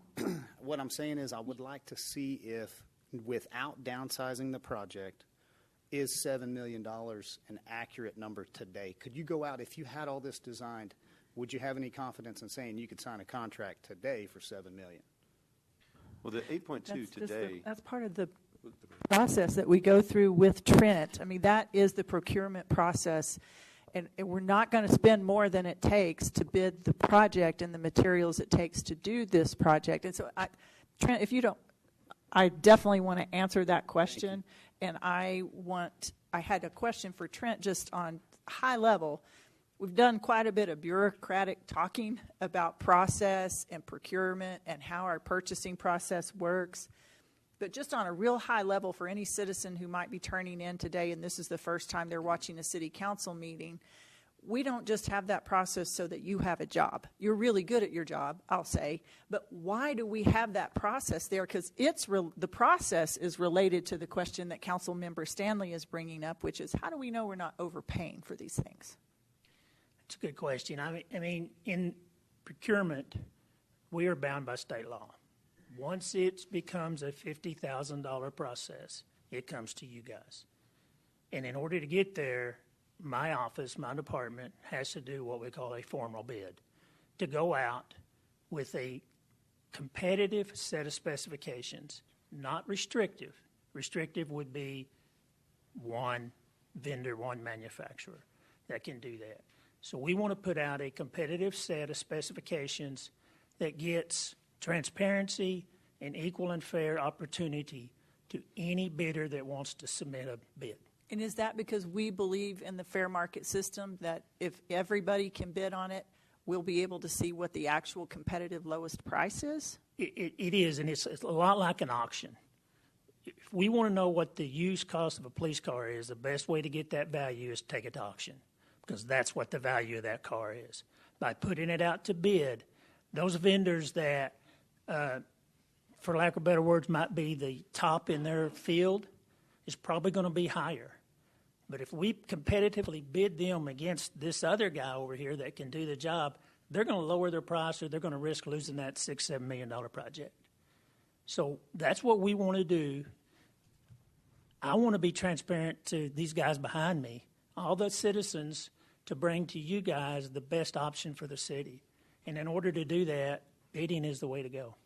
And it delivers the lowest price. That's the reason that the state has passed the laws, that you guys as the city, follow through in every purchasing process over $50,000, because I think the general idea is that it believes it delivers the lowest cost to the taxpayer. And if a vendor feels adamant or strong that his cooperative purchase price is the best, then he can submit that as his bid. And then we can just evaluate that. A cooperative purchase is, I think as Michael said, we do use it. We use it. Jerry uses it for construction. We'll bring a fire truck on a co-op because it's a unique piece of equipment, and we want to make sure that it's the best fit for the city. But we also want to be transparent in what we do. Well, and the co-op purchase pricing is what we have as our benchmark right now, the $8.26 million. We feel that, but that's a snapshot in time at the time that bidding was done at the state level. And we feel that we can get better pricing by doing a competitive bid process. Yes, there might be some inflation, but we also can reasonably expect that bidder that through the state contract would provide us an $8.26 million project could conceivably or logically should probably provide us their best price possible right now, which might be lower than that. We think it might be lower than that. And we have to remember, we're only talking to one vendor. As far as the number that we have projected, we don't know exactly what the bids are going to be or what the total project is going to cost. We have a good idea. We want to make sure that we can do the whole project. We don't want to put any component of the project at risk. Understand, and that's a great point. What if we just lowered it and it would potentially put some at risk if our bids were higher than what we hoped? If we just did fewer parts of it. Well, if we reduce the not-to-exceed price, it might put certain components of the project at risk. And we would have to identify what are the lowest priority components of the project at a future time if the bids were too expensive for the amount of money that we had available through whatever y'all might consider today. But that's the reason for the number that we have. It's certainly not a target spend.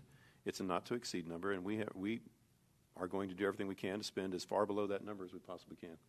So couldn't we also have a situation kind of like what occurred on the ballpark, where all of a sudden we knew that steel was fixing to take a huge price? We already had everything planned, and didn't we end up saving Jerry a significant amount of money by, we already had everything in place, so we pre-purchased it. We knew what we were going to have. We had already gone through the process. We'd already had it all planned out. And then that's when it makes sense to go, okay, we'll take all of them and we'll take them now so that the price doesn't go up. And that is exactly what we did. Isn't that, am I correct? And it saved us. I think we ended up saving on that, on the steel piece alone, around $300,000. Yeah, so I see exactly what you're saying, Cole, but I think possibly that comes back in whenever we know exactly what we're going to do. If the price is going to go up, then we initiate and we buy all of those poles and we put them and we have them brought on site, just like we did there. And I think that gives us that ability to make for sure that we're staying in budget, that we're not going above. And those were some of the things that we ended up doing that made that project come in the way that it did. So I think the way you're thinking is absolutely perfect. It's just from watching how it worked with the ballpark, we can make that work. It's just we need to know exactly what we need, and then we can just go grab and latch onto them. Yeah, I agree. I really appreciate the questions, and I know the five of us want to save as much money as we can. We don't want to overpay for anything. I think Michael clearly understands that. The city manager understands that. I do think we have more confidence having walked through this process more times with how it works and where those opportunities are. So that's going to be good. I appreciate the questions very much. And really more so just for our discussion on, our next 2 points, maybe just a consideration as we work our way through this of, if we were willing to look at other funding options or other possibilities of how to get this project done, a consideration of, we could be looking at a $7 million project. We had it budgeted at 8.2 and felt comfortable. Now we're kind of up at $9 million to give ourselves plenty of leeway. So all I'm asking is just a consideration on the total value of the project without changing the scope of work. I think everybody's willing to consider spending less money to get the project done. I'm willing to consider that. Always. I like it. Yeah, I think so. Okay, Trent, thank you very much. All right, so is there any other questions for Michael? There will be more questions for Michael, Okay, so I'm sure, but he'll be available at any point. We're going to go ahead and go to Laura, and then we've got Floyd. So Laura's going to walk us through the funding scenarios or how all that would work. Michael, Laura? just to steal do you have a total for what this budgetary cost estimate comes to? The install cost was 8.26. Okay, thank you. Materials only was 4.5. 8.26. And that's prior to any inclusion of any inflation. Okay. Okay, I'm going to go over just a couple of, I'm going to go over a couple of items, and then we have Stephen Adams here from Specialized Public Finance to go over some specific details related to the next 2 items if council decides to enter into a debt issuance.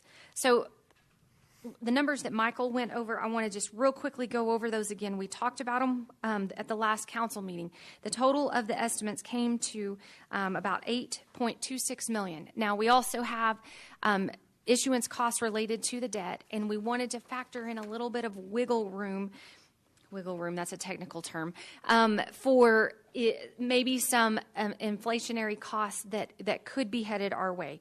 So when we're talking about debt issuances, and those are in items D and E, you'll see that they're listed as not to exceed $9 million and not to exceed $7 million. The $9 million, again, that is taking the $8.26 million and leaving a large amount of cushion there in case we wind up learning some more over the next couple of months as we're going through the advertising process.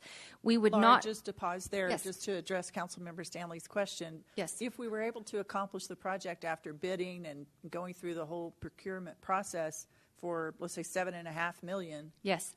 would we be required to spend $9 million, or would we be able to do the process and only spend the $7.5? So, and I'm kind of looking at Stephen here. Stephen can probably help answer this. Let me just have Stephen come up real quick.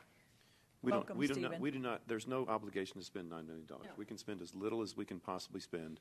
This just creates a not to exceed as far as the financing for the So project. it puts a cap on going over, but it doesn't lock us into, if we can figure out a way to do the project more efficiently with fewer taxpayer dollars, that's what we absolutely want to do. Absolutely. Okay. Hi. Thank you. Welcome. Stephen Adams, thank you. Mayor and council. Could you please go to the first page? A couple of points I want to make about the certificates of obligation, one that's already been made. What cannot be exceeded is the issuance amount of the certificates of obligation, not related to the project. In other words, you could issue $7 million in COs and use other cash to go more. The next thing to consider is the proceeds can only be used, the way this resolution is written, for lighting, for parks and recreational projects, and all the engineering and construction costs with that. So in other words, If you issue $9 million and your project comes in less than $9 million, you can't do anything else with that money the way this resolution is written. You can't even use it for lights for streets because it's specifically written for parks and recreation the way it's written right now. So if you had extra money, you could use it to pay debt, but that debt has a call date. Now, what we would ideally do is authorize an amount and then sell a lower amount if that's all we needed on your March 22nd meeting is our example calendar that we have now. That is only a not to exceed amount. You don't have to issue that much, nor do you have to issue any of it. So this just starts the publication process. Now, a couple things I'd like to point out. On a $7 million project, that's 0.004 cents on the taxable value. If you had a $100,000 home whose taxable value was $100,000, that's $4 a year or 33 cents a month. If you did $9 million, so per $100,000 in tax value, that's $5 a year or 42 cents a month.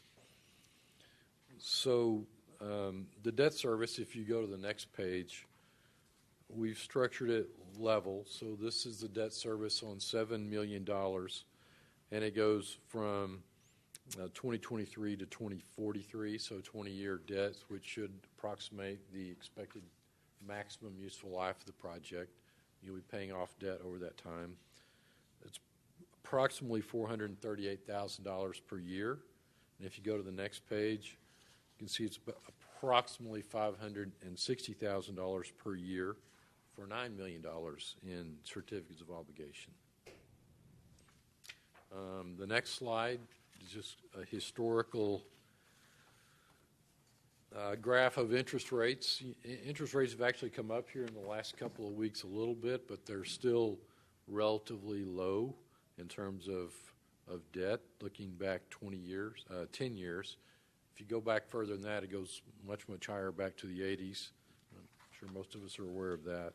And then finally, this last slide is a potential calendar.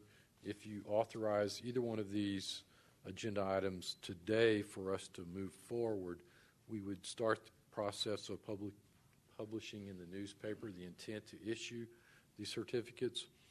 We would come back on March 22nd with the actual offer from a firm to buy these certificates from the city of Amarillo. We would then have everything approved by the Attorney General's office, and we would close on April the 21st, and we could move this back. This is just as soon as we could do it.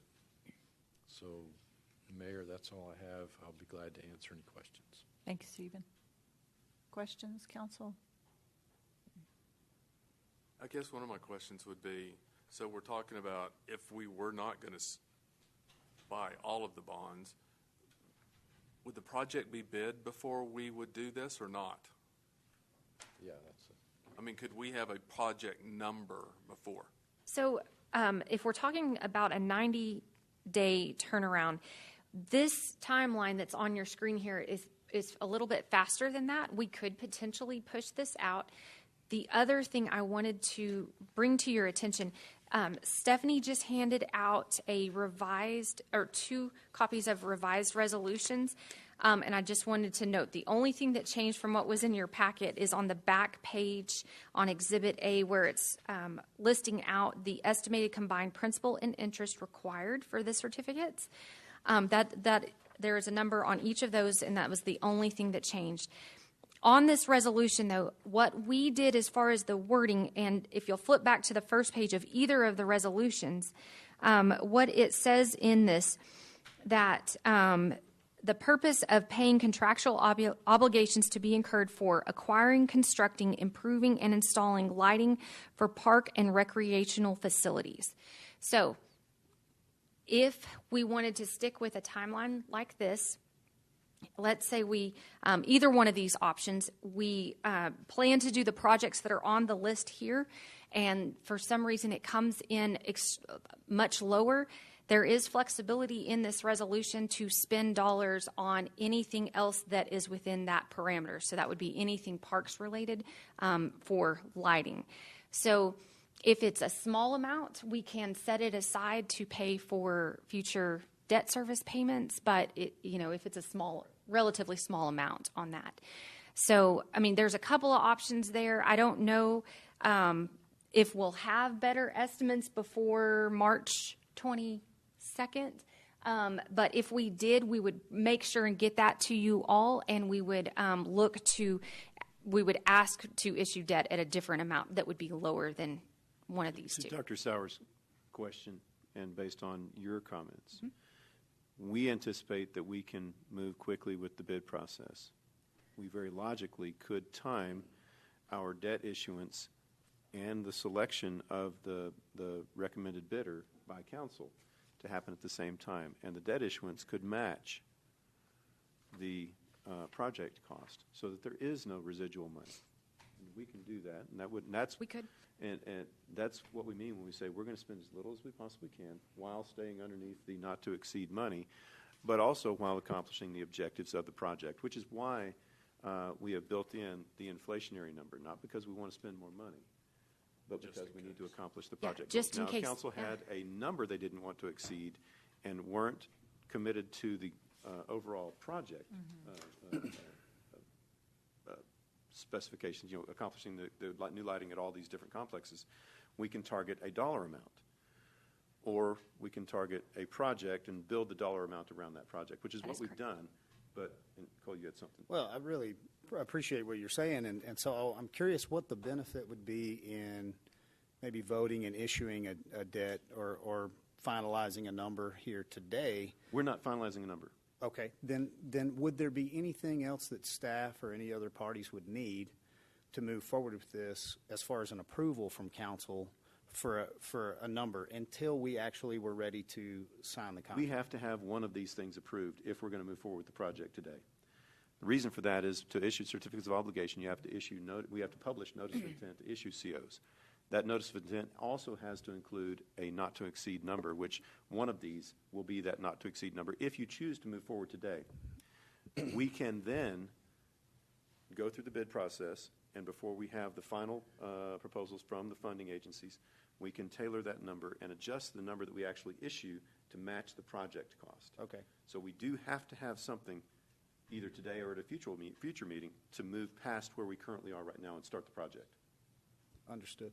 Let's pause for just a second, Council, and just steer into this question of, do we want to approach this as a specific list of projects like what's been presented to us? These are the projects that we want to cover. Or do we want to set a specific dollar amount and come at it from a dollar amount approach? And so what I think I've heard Councilmember Stanley saying is he's comfortable more at a $7 million amount and doesn't want to go over that no matter what the projects are. I'm wondering what the council feels like. Do we want to take that dollar number approach, or do we want to go based on the projects that we've been shown need to be done and work backwards and spend as little as possible? Let's just take a minute to dialogue about that. Anybody want to start that conversation? Okay. Well, I guess I'll start because I was not at the last meeting, and so Ms. Laura, I apologize right up front. I do have several questions, and I normally like to get with you ahead of time before the council meeting. But I have received tons of email in regards to lighting, but not just lighting, prior to other issues with the parks within our city, and the shape that they're in. And so I have read my agenda and looked at the funding sources that we have available, but I do have some questions. And so I'm interested in, number one, bidding the project completely and also funding the entire project as well. I'm not a fan of doing bits and pieces, okay? So with that being said, the ARPA funds, as I understand it now, previously, and I went and dug out my list that I got early on, but we had 4 playgrounds on this particular where the funds were allocated in the first allotment that we got.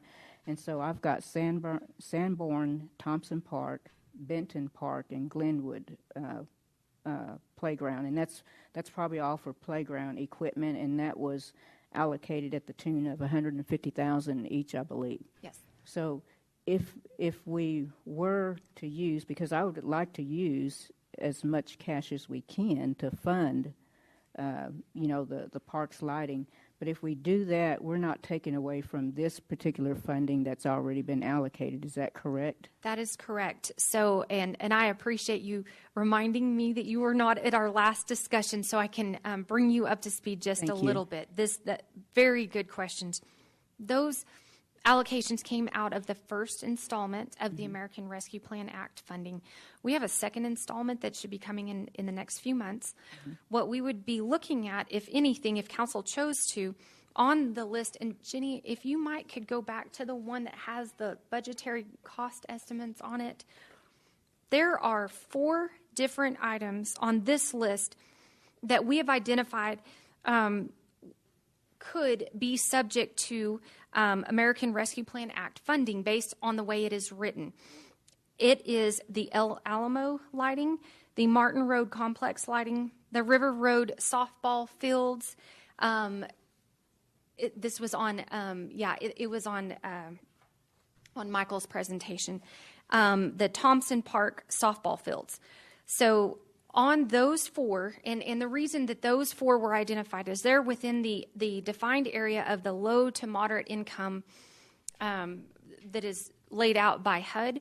And so the American Rescue Plan Act talks a lot about how those funds can be used, and they have called out that parks can expend funds in those areas. And so with those 4, perfect, thank you, Jenny, I appreciate it. So the 4 on there, again, it's El Alamo, Martin Road Complex, River Road softball fields, and Thompson Park softball fields. The total of those is about $2.5 million. Okay. In addition to that, Michael went over a couple weeks ago that they have applied for a grant through the Texas Parks and Wildlife for the $980,000 related to Martin Road Complex. There is a match on that grant, and it's a 50% match, so we would have to pay half of that, so it'd be $635,000. So what we did some semi-rough math, but if you take the $2.5 million, you back out the full amount of the grant, because that could be covered either way, but then you add back in the match piece, because we could bring the match from the American Rescue Plan Act funding, you're at about $2,165,000 roughly. So that is where we have put the 2 options on your agenda today for the not to exceed the $9 million and to not to exceed the $7 million, allowing some room in there if council wanted instead to utilize some of this American Rescue Plan Act money for some cash funding for these it's mainly, it's these 4 projects that are in the outlined area. And I know council member Stanley had a question about if we could find anything in the American Rescue Plan Act that allowed for us to spend dollars on anywhere within the community. And I do think it would be a stretch, especially in certain parks. We do have some research that we can do on some of these other parks that might be able to qualify. I talked with my team, my financial team, and they've been doing some research on it, and we're going to have to coordinate with our planning group to look at the demographics of the entire community. We know these 4 for sure will qualify for American Rescue Plan Act. I think there's a couple of other ones, and it would probably be the Southeast, the 2 at Southeast, which are in the Rick Klein complex, would potentially, but it potentially would be a stretch. And I think at this point, with the information I have, I would not be comfortable submitting that through the American Rescue Plan Act, but we would have to seek separate permission through the Treasury Department to expend dollars in those areas and see if they were comfortable with it. So And I know that's not a full answer, but it's the information that we have at this point in time with the guidance that's out. So what I heard there was, go ahead, Frida, sorry. So in using cash, so I want to get back to, I don't want to decrease the funding that we've built into our annual budget for streets, for example. So, ever since I've been on the council, we as a council together, we've worked very hard to try to incorporate that funding annually. So I don't want to decrease those dollars. And I know that we haven't had an audit yet, but we do have approximately $8.1 million. I don't want to call it a surplus. I'll just say budget excess funds that we use. Now, again, since I've been on the council, we have used those funds to fund our capital projects every year, and we've always used cash for our capital projects, and I want to continue to do that. So I don't want to deviate from that aspect. And then the other thing is I want to make sure that we keep our AAA bond rating. I want to make sure that we stay in compliance and that we always pass our audits as we have done that. And so those are things that are really important to me. Okay. So. And I appreciate that. And I think that was another discussion item that we had at the last meeting as well, because there was a presentation that our estimate at this point in time is that we came net under budget by about $8.1 million. And that is money that has not been allocated to anything else at this point in time. So, but I think to your point is, yes, those dollars historically have gotten incorporated in the next budget process to fund all the general capital projects that are on the list. And there's a lot of needs out there, and I know Floyd has a hefty list if needed, but there are a lot of needs out there. And so if we were to take that money and apply it all to one specific project, that is council's decision by all means, but that means that there would not be funding for streets. There would not be funding for public safety, your libraries, traffic, all your various other general fund departments, or anything else related to parks. And so I think to your point that, yes, that is historically what we've done with those dollars. We've taken them through the budget process. We've let council see the list of projects and kind of see the prioritization of those projects, and then councils look to approve those in upcoming budget years for capital spending. So just to be a little bit more specific, so those excess dollars, we're going to be looking at those for the 2023 budget. That is correct, yes. Right? Yes, so the budget will be sitting down with you all in a few months, so it'll be the 22-23 fiscal year. That's historically where those would go. We would consider that as the capital project funding for the FY23 budget, the 22-23 budget, which starts in October of 2022. Does council have the ability to allocate those funds now? Yes. Okay. It's an opportunity cost consideration. Do you want to, if we did that, we would not have funds available to budget into 2023 for capital projects that would be done during that fiscal year. So there's always push-pull. There's always opportunity cost. There's always a consideration of priorities. Right. So during COVID, which we're still in the midst of COVID right now, but a lot of our capital projects were underfunded, right? Because we were trying to really figure out what was going to take place, when we were up on the heels of COVID and how that was going to work, and we were sheltering in and just trying to make sure we had a handle on our monetary resources as well as our tangible resources. That is correct. Is that correct? That is correct. And that was another thing I believe Floyd mentioned at the last meeting as well. There were street projects that were held and have not been completed. There was landfill projects. There were fleet projects that, yes, they were approved during the year that COVID hit, and they were held, and they have still been held to this point on some of those projects, yes. Okay. So council, here's where I am.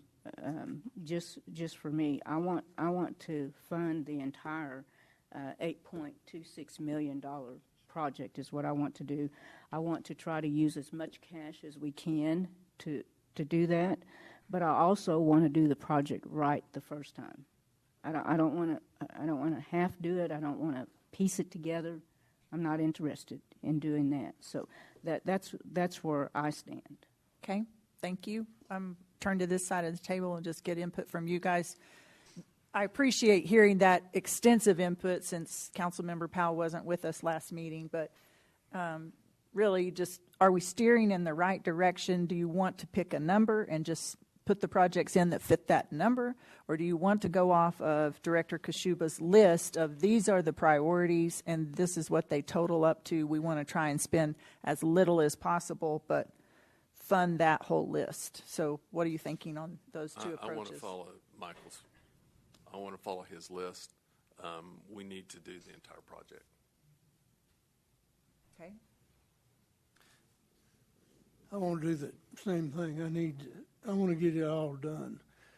I'm relating this to similar to the Thompson Park pool. Mm-hmm. We had, after 80 years, a pool went out. And this council, Cole wasn't here, but the rest of the council decided we needed to replace that. And it's around the same amount, $8 million or so. And we decided we wanted to do it, and we did do it. And so I think we got the same thing here. We've had lighting here and there on the list, and some of it's gone out, and so we need to get it all fixed, period. Okay. I'm of the same opinion that in my mind, these are the projects that are prioritized. These aren't even all of them. It says it's not even all the sports complexes. This is not the general park lighting.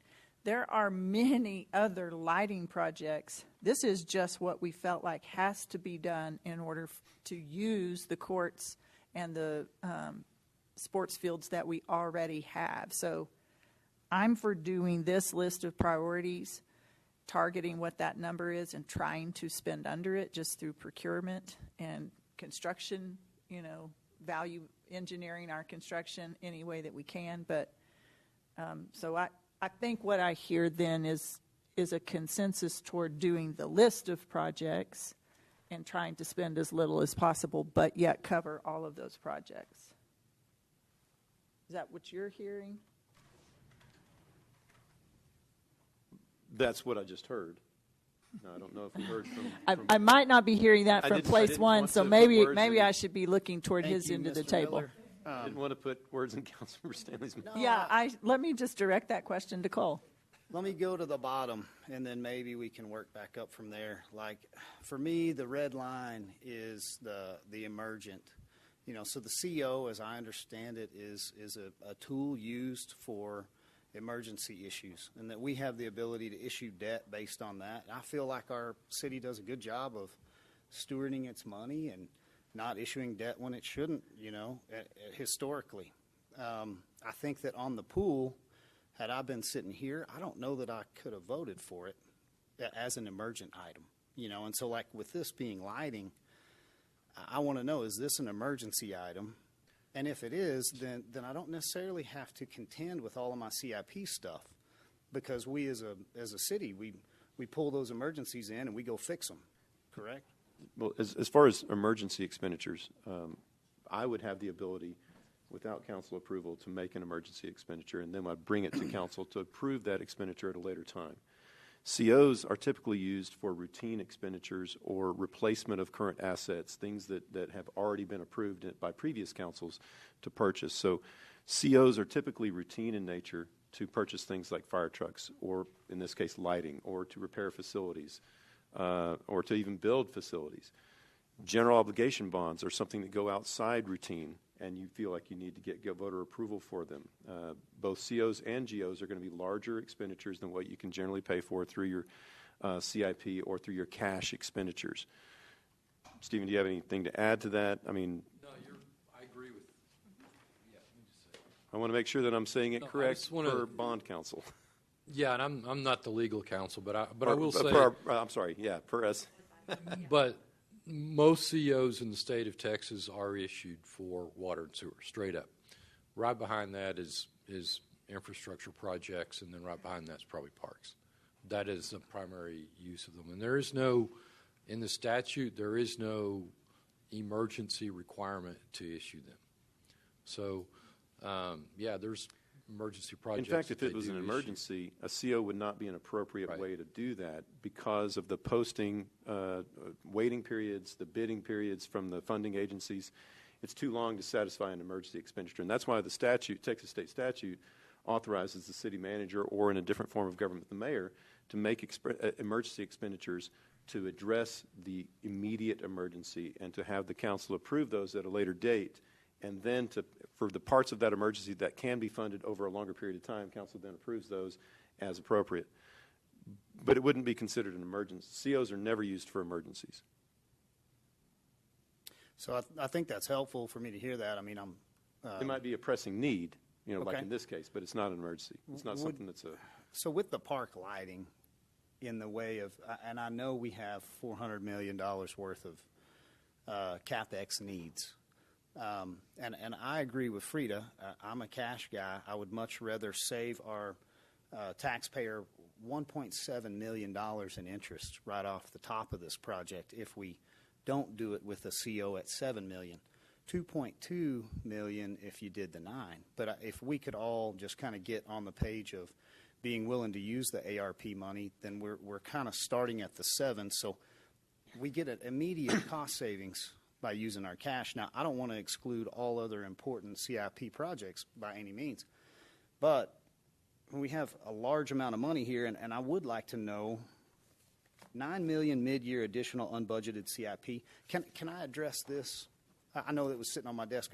Was there I don't want to jump ahead if there was somebody else that was going to speak on this, but Yes, I'm we were curious how this adds we were up. going to talk about that after Floyd stepped up and talked a little bit more about our CIP needs. And Floyd, do you mind doing that? And then we'll come back, Councilmember Stanley, to any questions you want to ask about that.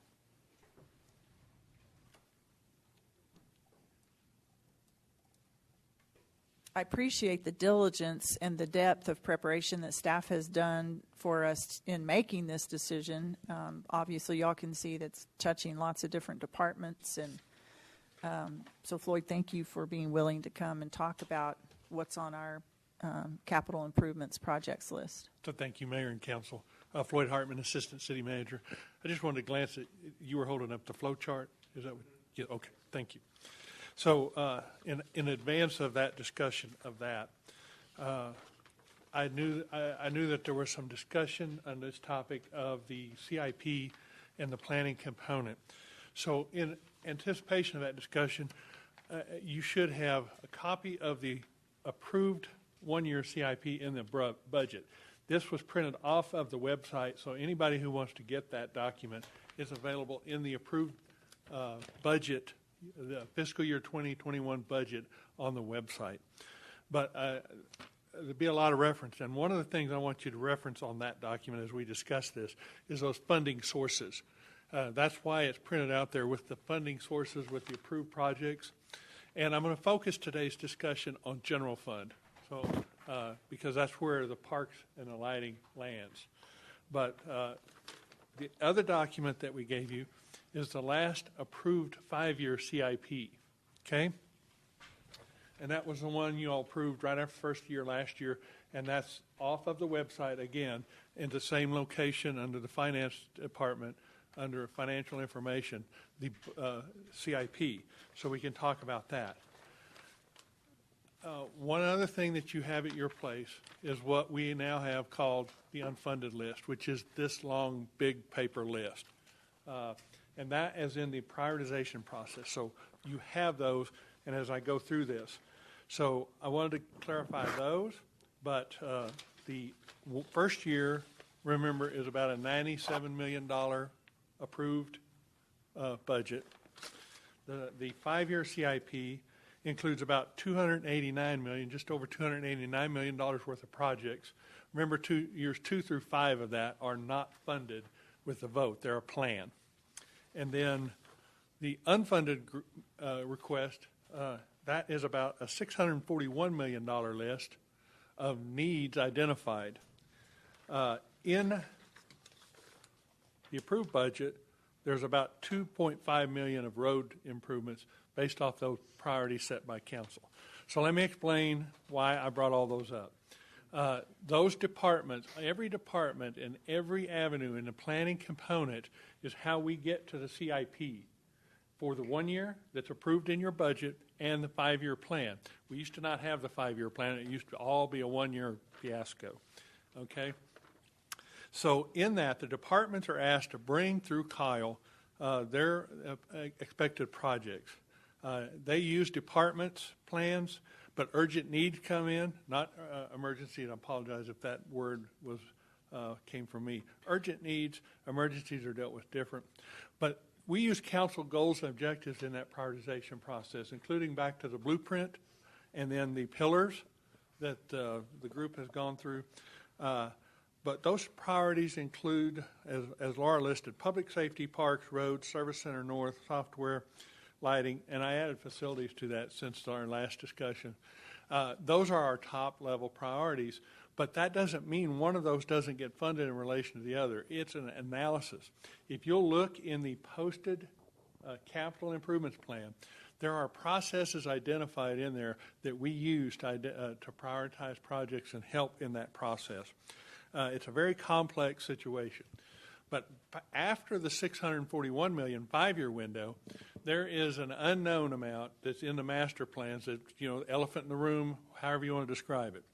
And to give a visual, Mayor, over your right shoulder, I put 2 of our master plans, the water plan and the wastewater master plan, just to give you an idea of the documents and the data that we go through to use to get not only in the year 1, the 2 through 5 year plan, but that the master plan, that elephant that's not listed in any of these, is all listed in there. And not only do we use those criteria I talked about, but staff uses extensive data, information, and back and forth with experts, whether those are the water and the wastewater, but in the roads, the drainage, all of our disciplines have that. The police department has a master plan, and you'll see that on the unfunded list, along with those parks projects that were referenced earlier that are unfunded, okay? But in that unfunded list, if you'll go to the second page of that, you'll see the elephant in the room of road repair, just glancing at it, over $500 million listed there. And that's what's proposed in the 5-year with no funding source. So we don't put those in the plan when there's not a funding source. And ultimately, all of that is put together and assembled for y'all's benefit with a recommendation from us as staff based off available funding. And so it's a balance of getting those departments to give us their priorities and then ultimately funding available with all that other criteria. And that's pretty much where I wanted to get. Was park lighting in the existing budget? There was a $10 million proposed debt issuance in this CIP. It's shown on the document, it's shown on the website, for parks. Part of the lighting was included in that discussion as we went through budgets. Not exactly this list, but parts of that. There were discussions in budget of master project field rehabs and things that included lighting. So in that $10 million proposed debt issuance, most of this lighting was included, but not all of it. Not every specific job was discussed in that. There were things identified since we had those discussions that were added to this list. Correct. So, but when we did budget workshop in August, which was 3 days plus maybe a half day, 30 hours. It was a long time.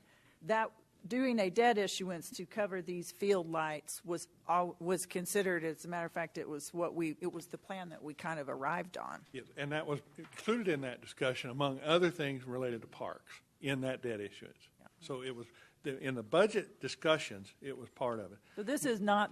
I mean, we've been talking about lightings and field needs and for a long time, and I appreciate you bringing us back around to that and reminding us that. Now, what you can look at with the unfunded list is what this was prioritized over. There are police department, facilities, roads, traffic administration, other parks items. I mean, you can get a feel for what this was prioritized.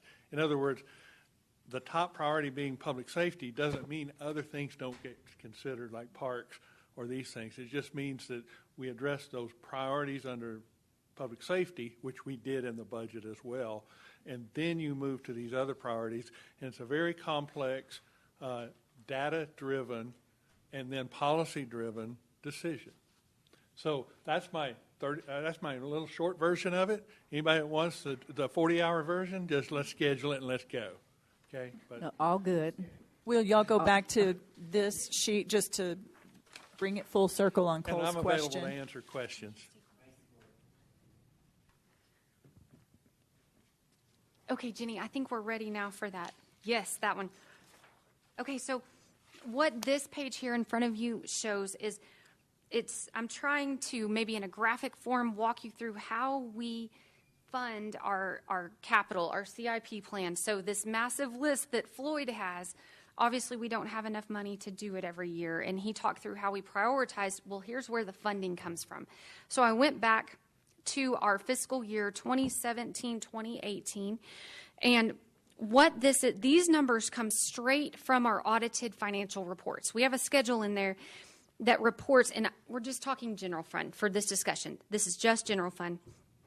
This is our unspent budget. So this is a net number. So it could be excess revenues that we received above what we budgeted, or it could be underspending our expense budget, or a combination of the two. And usually it's a combination of the two. We're good at budgeting. We're not that good at budgeting. No, it's all still an estimate. We're very good at budgeting. Yes. So in 2017, 2018, you will see, if you go back to these audited financial statements, you can point to this number. There was $3.2 million net that we were good compared to our budget that was approved for that year. So with that $3.2 million, that then opens up an opportunity for council. They didn't spend it during the 17-18 year, or they over-collected it in the 17-18 year. So now they have the ability to do something with it. And so as you can see, I tried to do arrows to show what the funding went to. So this $3.2 million actually funded the majority of the approved CIP budget of $3.3 million from the 2018-2019 fiscal year.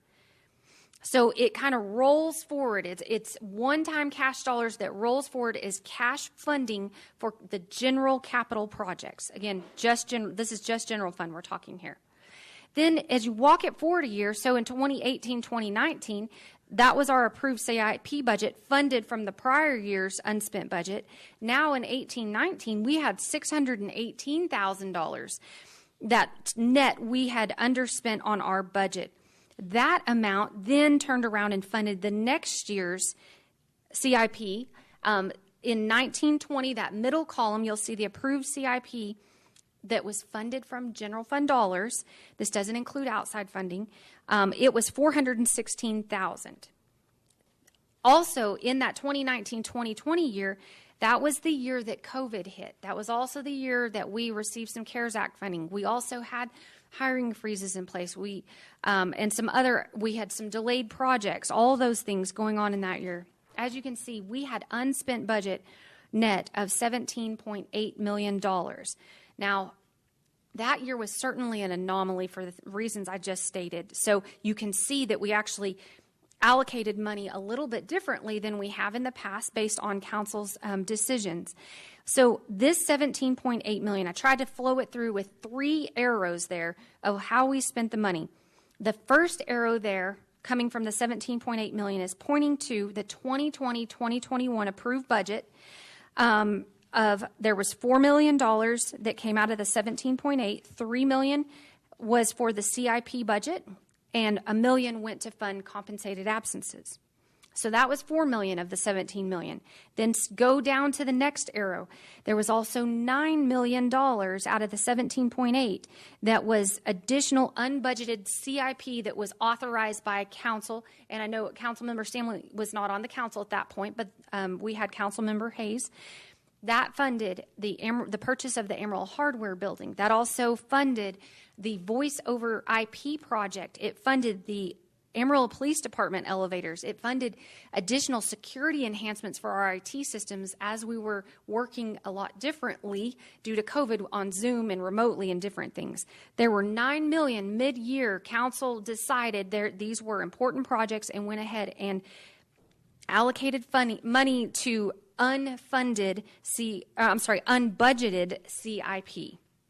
Then the final arrow down there under the middle column, the remaining amount was $4.8 million, and it rolled forward to the 21-22, the year we're in right now. It rolled in to fund a portion of the total approved CIP budget for the year that we're in right now. Okay?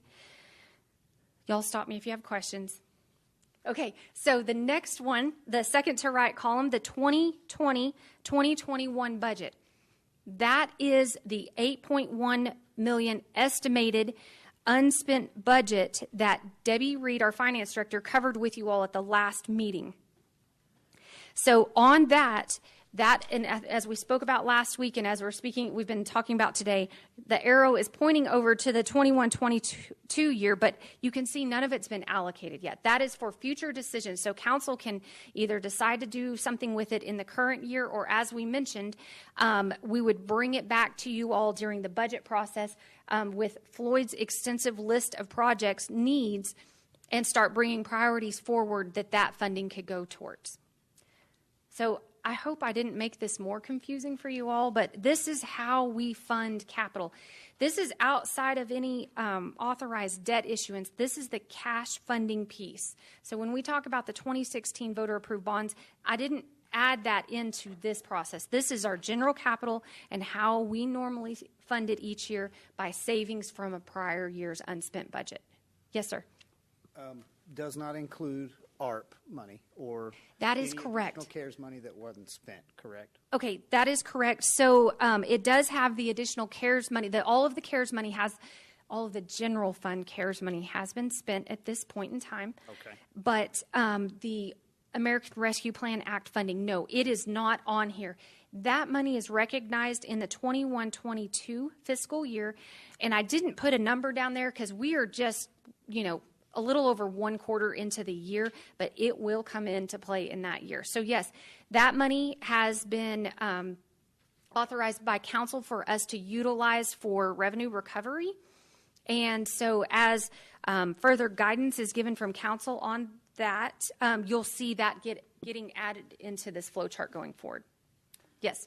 3.2 million historically in 2017-18, because I'm just looking, I've heard normally we have $1 million, $2 million. That is correct. Okay, so is 3.2 million, was that a good year of that was budget surplus? Yeah, that was a good year. I could go back and look historically at what was going on that year. We may have had slightly increased sales tax in that year. I think that was a good year in sales tax.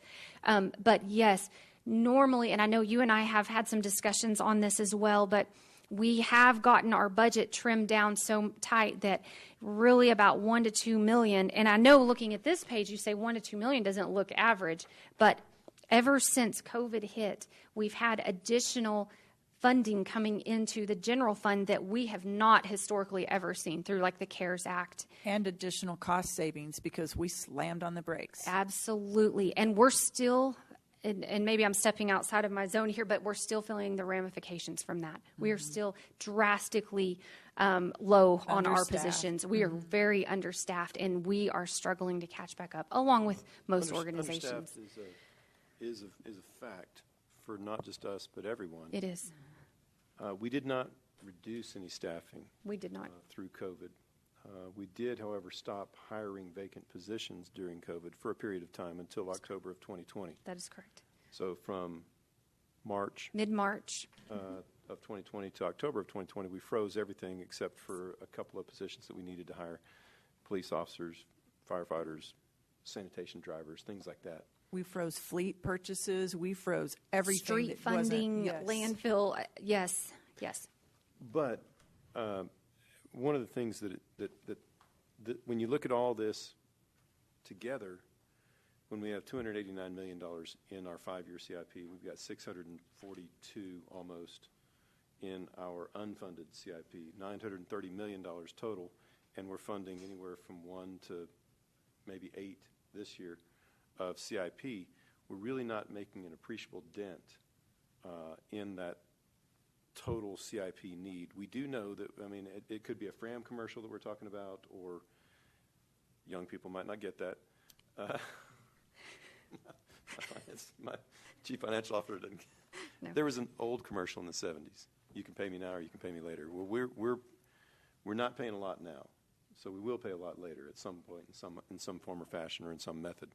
But we do have a real challenge when it comes to CIP. That's why I bring out the push-pull, the value-based decisions that council has to make, and we help with that, but we can't make those decisions. That's why we put the hard decisions in front of y'all, i.e. what we're talking about right now, or opportunity cost, i.e. when we make a decision to spend money somewhere, we're also making a decision to not spend it in other places that we had previously prioritized to spend that money. I think it is important, though, that we realize we're not looking at $8.1 million in needed decisions to do those opportunity costs and have that discussion of where is the best value. We're looking at $12.3 million. And so I think just moving forward in this discussion as far as park lighting, I want to keep that in focus, that we do have $12.3 million of unallocated monies that nobody's had a discussion on yet. Now, we all agree that this CIP has millions and millions of dollars of priorities in it. And there have been recommendations. Am I saying it wrong? Yeah. Laura, Well, I want you to go into detail on the 12.3. Are you referring to the 12.3 at the bottom down here?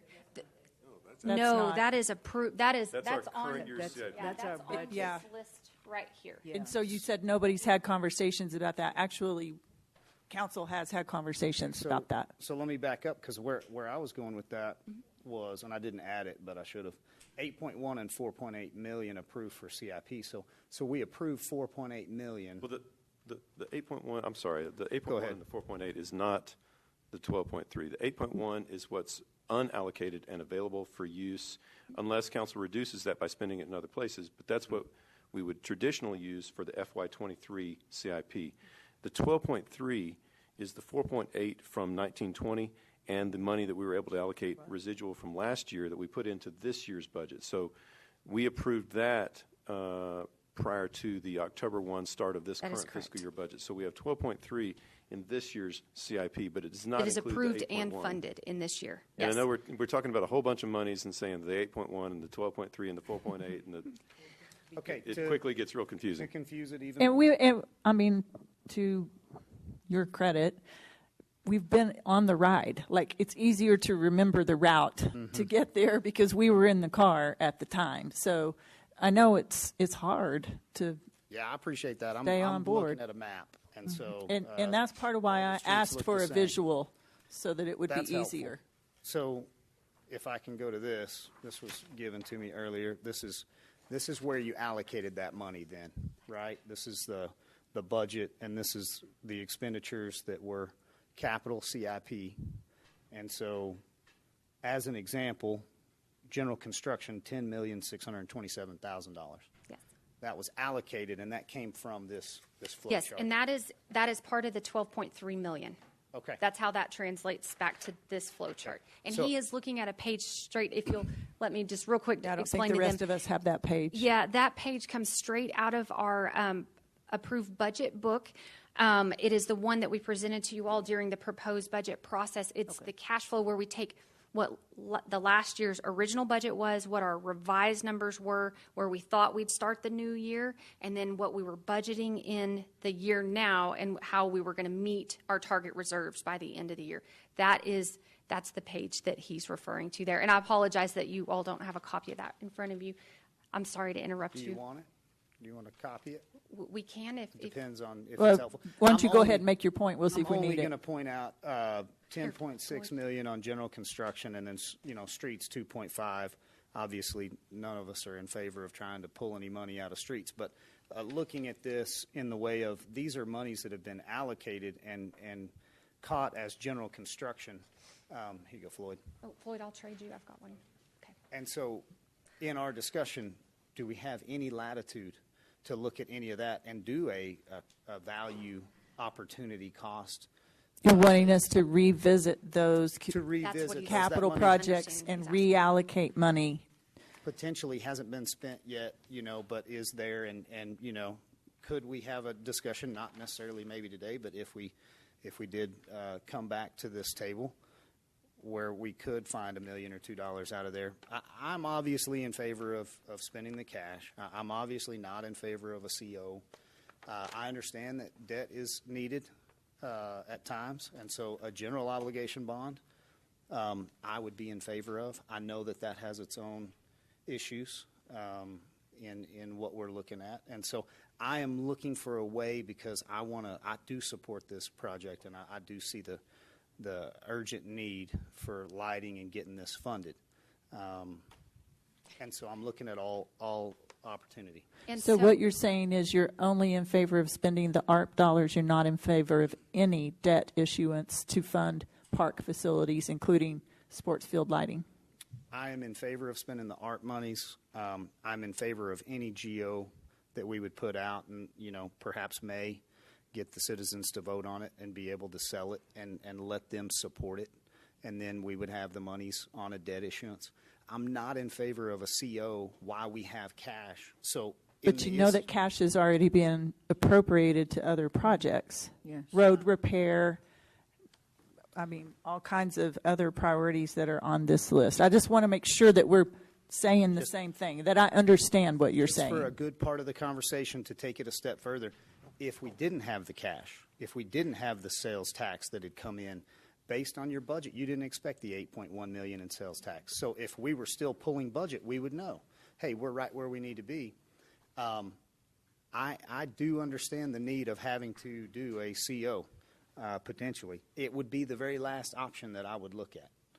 So I would hate to say never, but Mayor, I would always say last, in the way of, if we hadn't had the $8.1 million come in, we'd be having a different discussion. I guess I just want to understand, Councilmember Stanley, that you understand that the $8.1 million has other projects that are attached to it. So we would be taking this park light funding project and moving it to the front of the line for projects that have been in line for many years, like this, this 5-year project list that council looks at every year. I know you haven't been through that part of the process with us yet, but that means we would just be picking up parks and moving it to the front of the line to the tune of everything we have to spend, because we don't have enough. The 8.1 doesn't cover the entire cost of the project unless we add ARPA dollars to it. So I'm trying to understand what project you want to take offline, off the capital improvements projects list,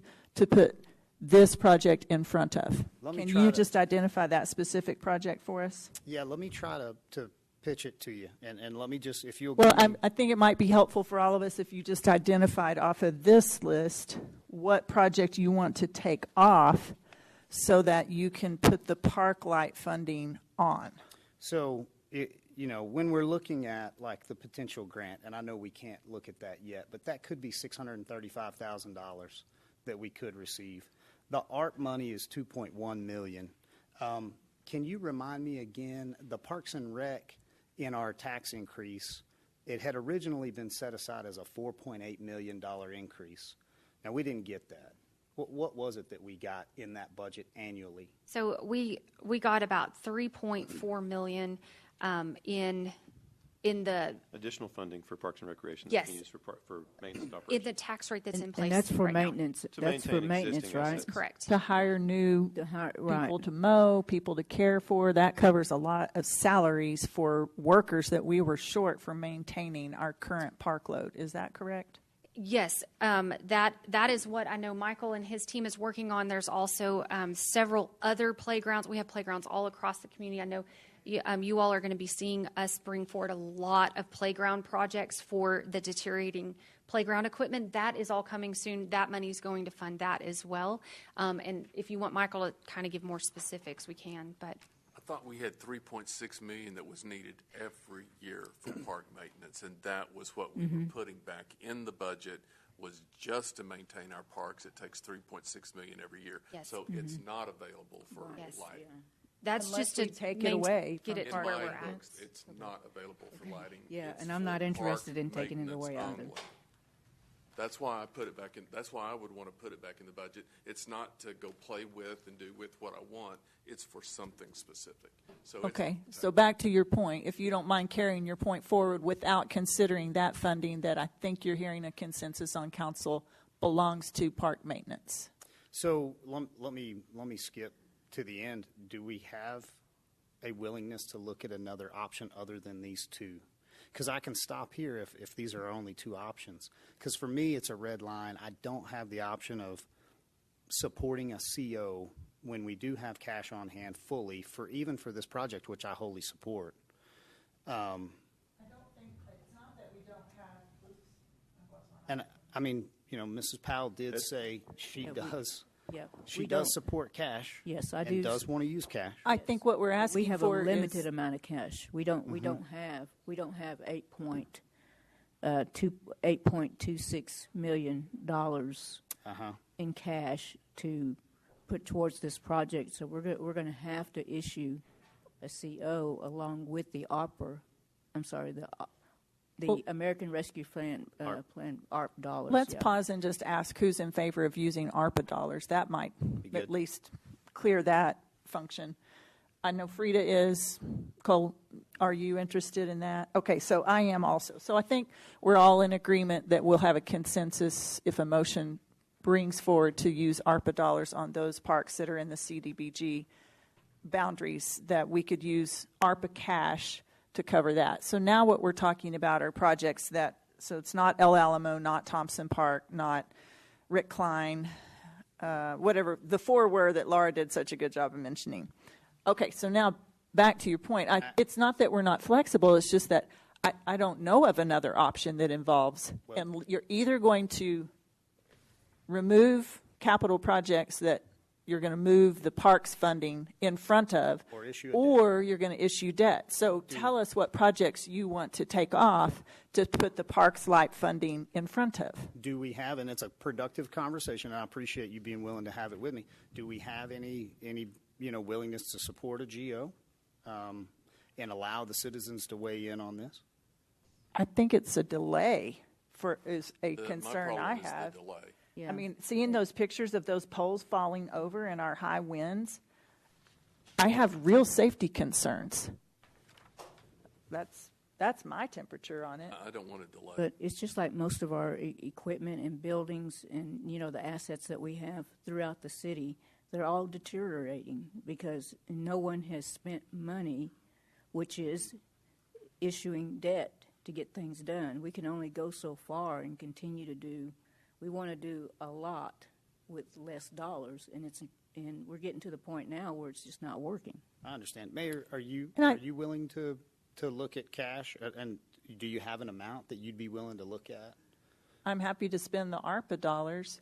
But I am not willing to. This is your conversation. So I am very content with the previously discussed and identified and prioritized projects, even in our budget workshop, which you were participating in that conversation, that are on this list. And there's nothing on this list that I would take off to move park lighting in front of, especially when we can borrow money at 2.12%. Our money is so cheap, and it doesn't even land that significantly on a taxpayer. A $100,000 home is going to pay $4 a year at what we're talking about. And that's so our kids can play soccer and baseball and softball on fields that are well lit. So the business person in me can get you can sense I'm getting a little passionate about it.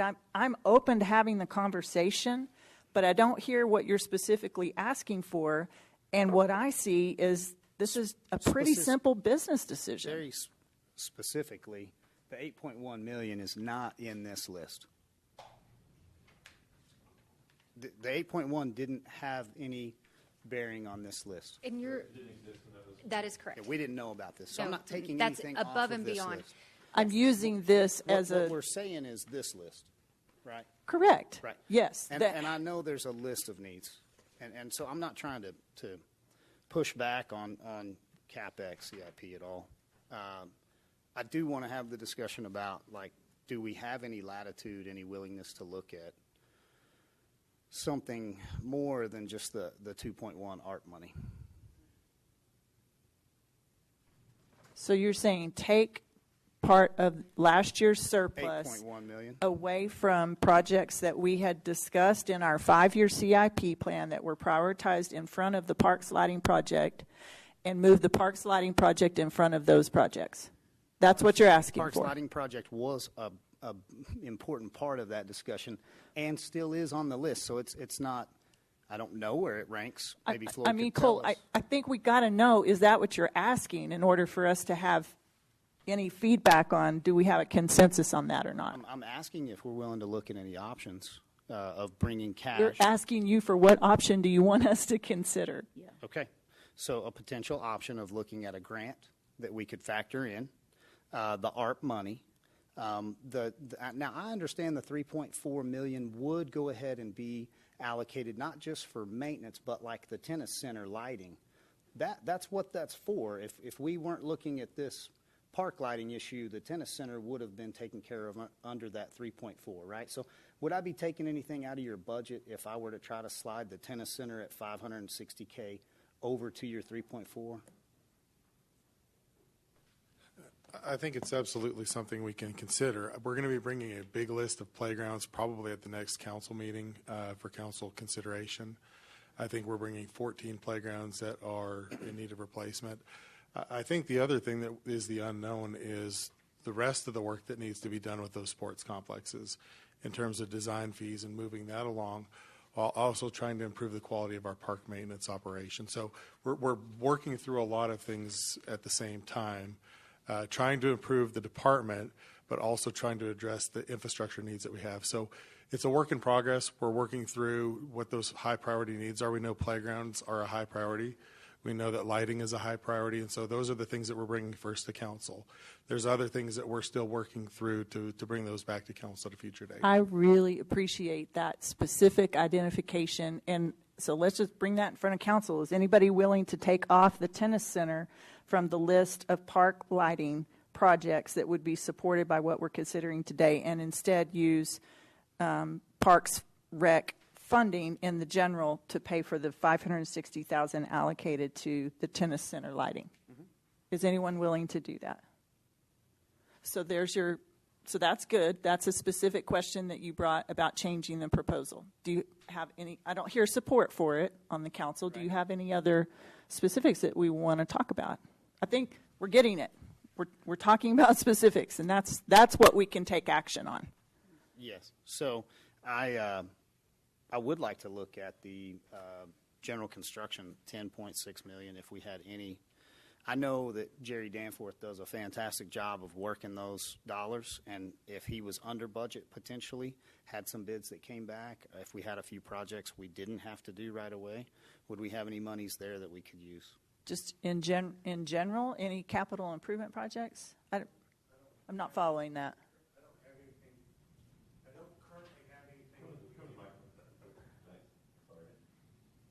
Sorry to do it to you, Jerry. It's all right.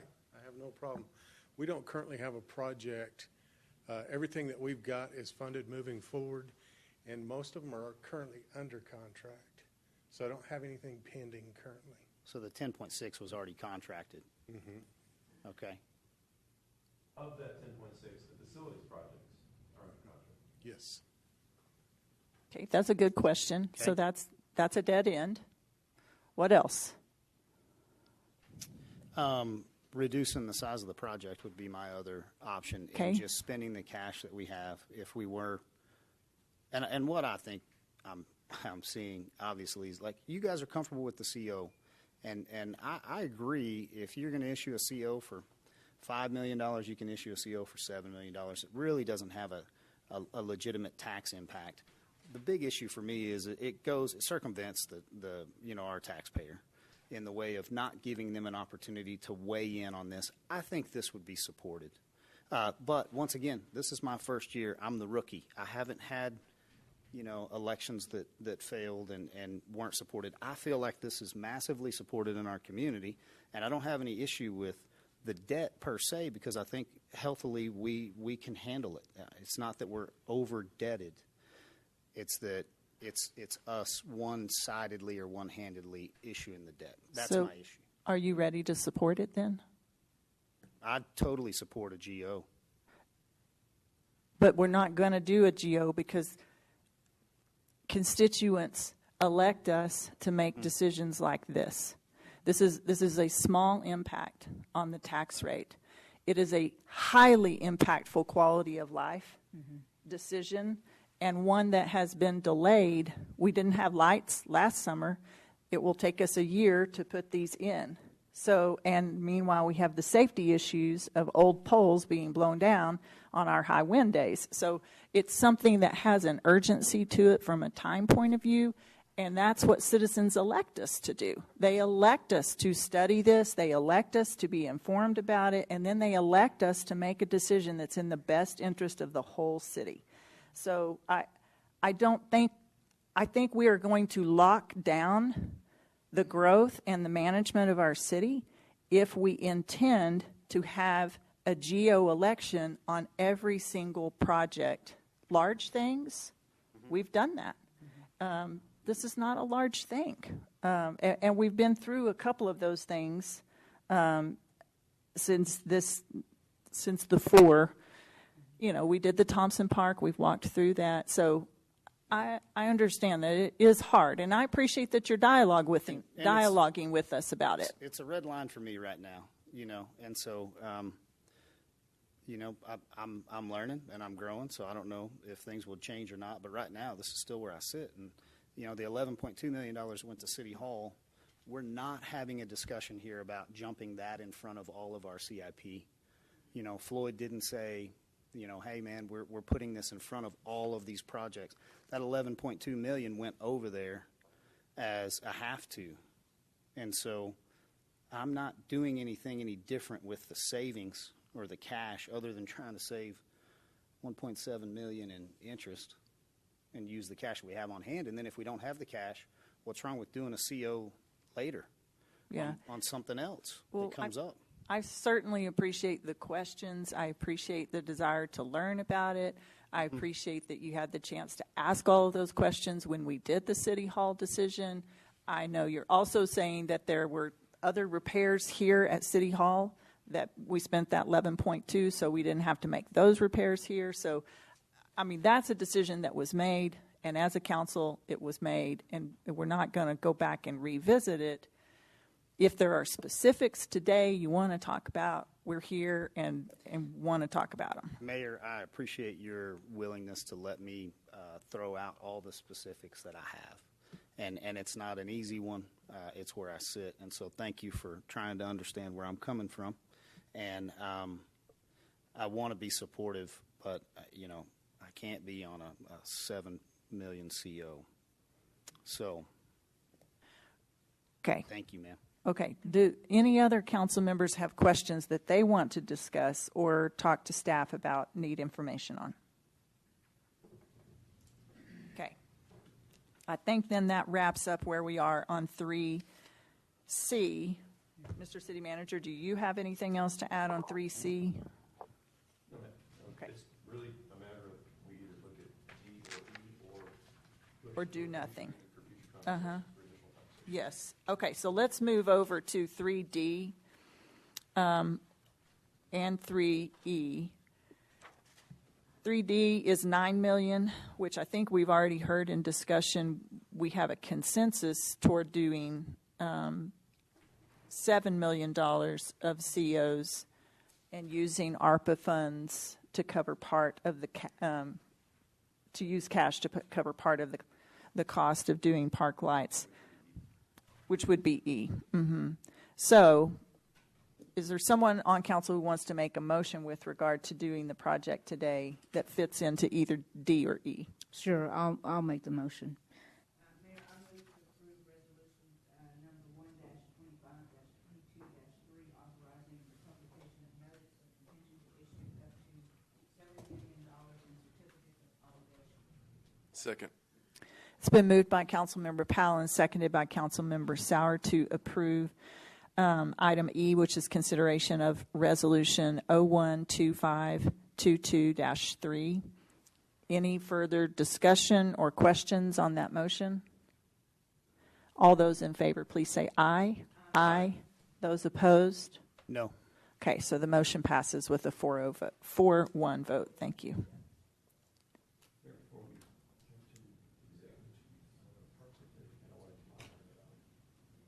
A weather update?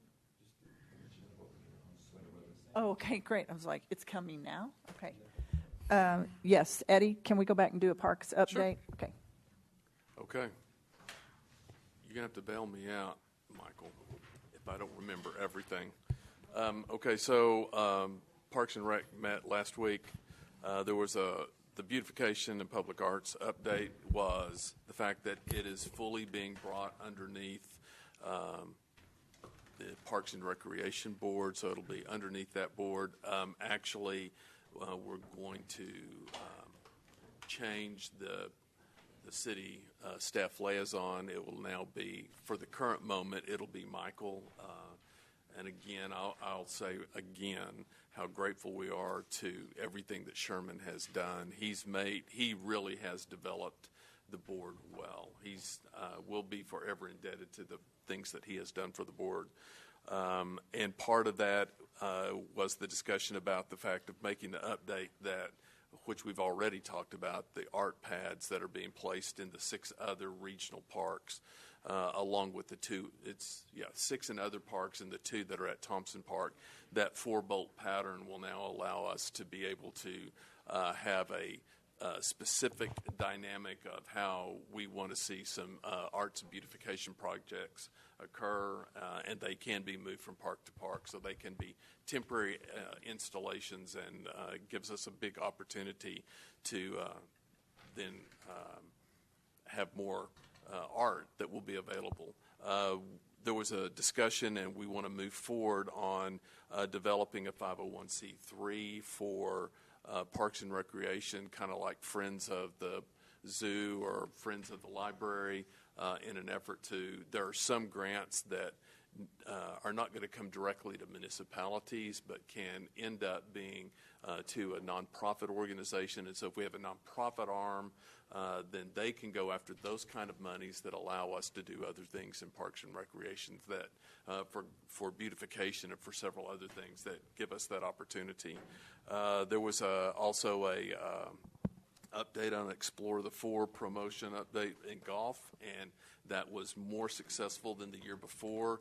The dollar fee went up from $100 to $125, and so there were a few less, but actually the total money that was made from the Explore the 4 was actually increased, which helped out with their with the way that the golf budget is working. So it's working out really well. Also, we talked about they just gave us an update on the zoo disposition policy on how we will handle the intake and the outtake of animals that are involved with the zoo. Then we also discussed, again, the sports complex study update and moving forward with that. This is the one I'm going to need help with, is the partnership with Lions Club. I'm not sure I completely understood, but the Lions Club approached the Parks and Recreation that they want to form a partnership with Parks and Rec. So I'll let Michael kind of handle that part of that one. Yeah, so that is a conversation that was brought forward by the Downtown Lions Club, and I think it's going to be an ongoing conversation. They talked about adopt a park model or even some capital projects that they could apply through the International Lions Club. And so they just wanted to start the conversation with our board and staff about what some of those potential partnerships could be as we move forward, project specific that maybe they can assist with. So we had a couple representatives from their group that came and spoke to our board, and I think there's a lot of opportunities to partner in the future.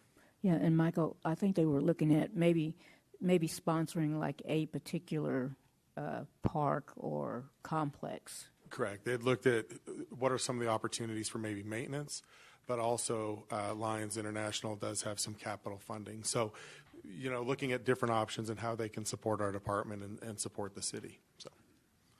So the only other actions were the election of a new chairman and vice chairman, and I cannot remember for sure. Tiffany was the vice chairman. So Luke Austin is now the Luke. chair, I'm and sorry. Tiffany Podzemany is now the vice chair.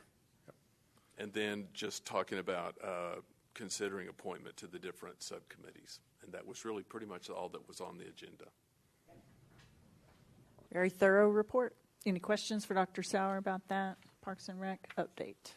Okay, and I'm going to hand it to the city manager for one more report. And this is just an update on weather. We have a developing weather situation. We expect anywhere from 2 to 6 inches overnight.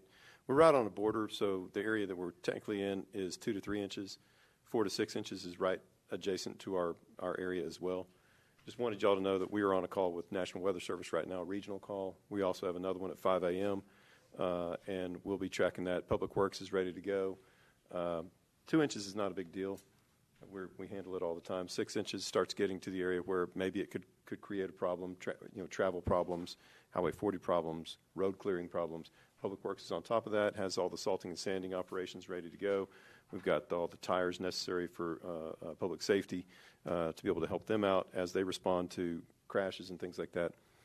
Don't know if it's going to be a small storm or a big storm or a no storm, because that's all possible.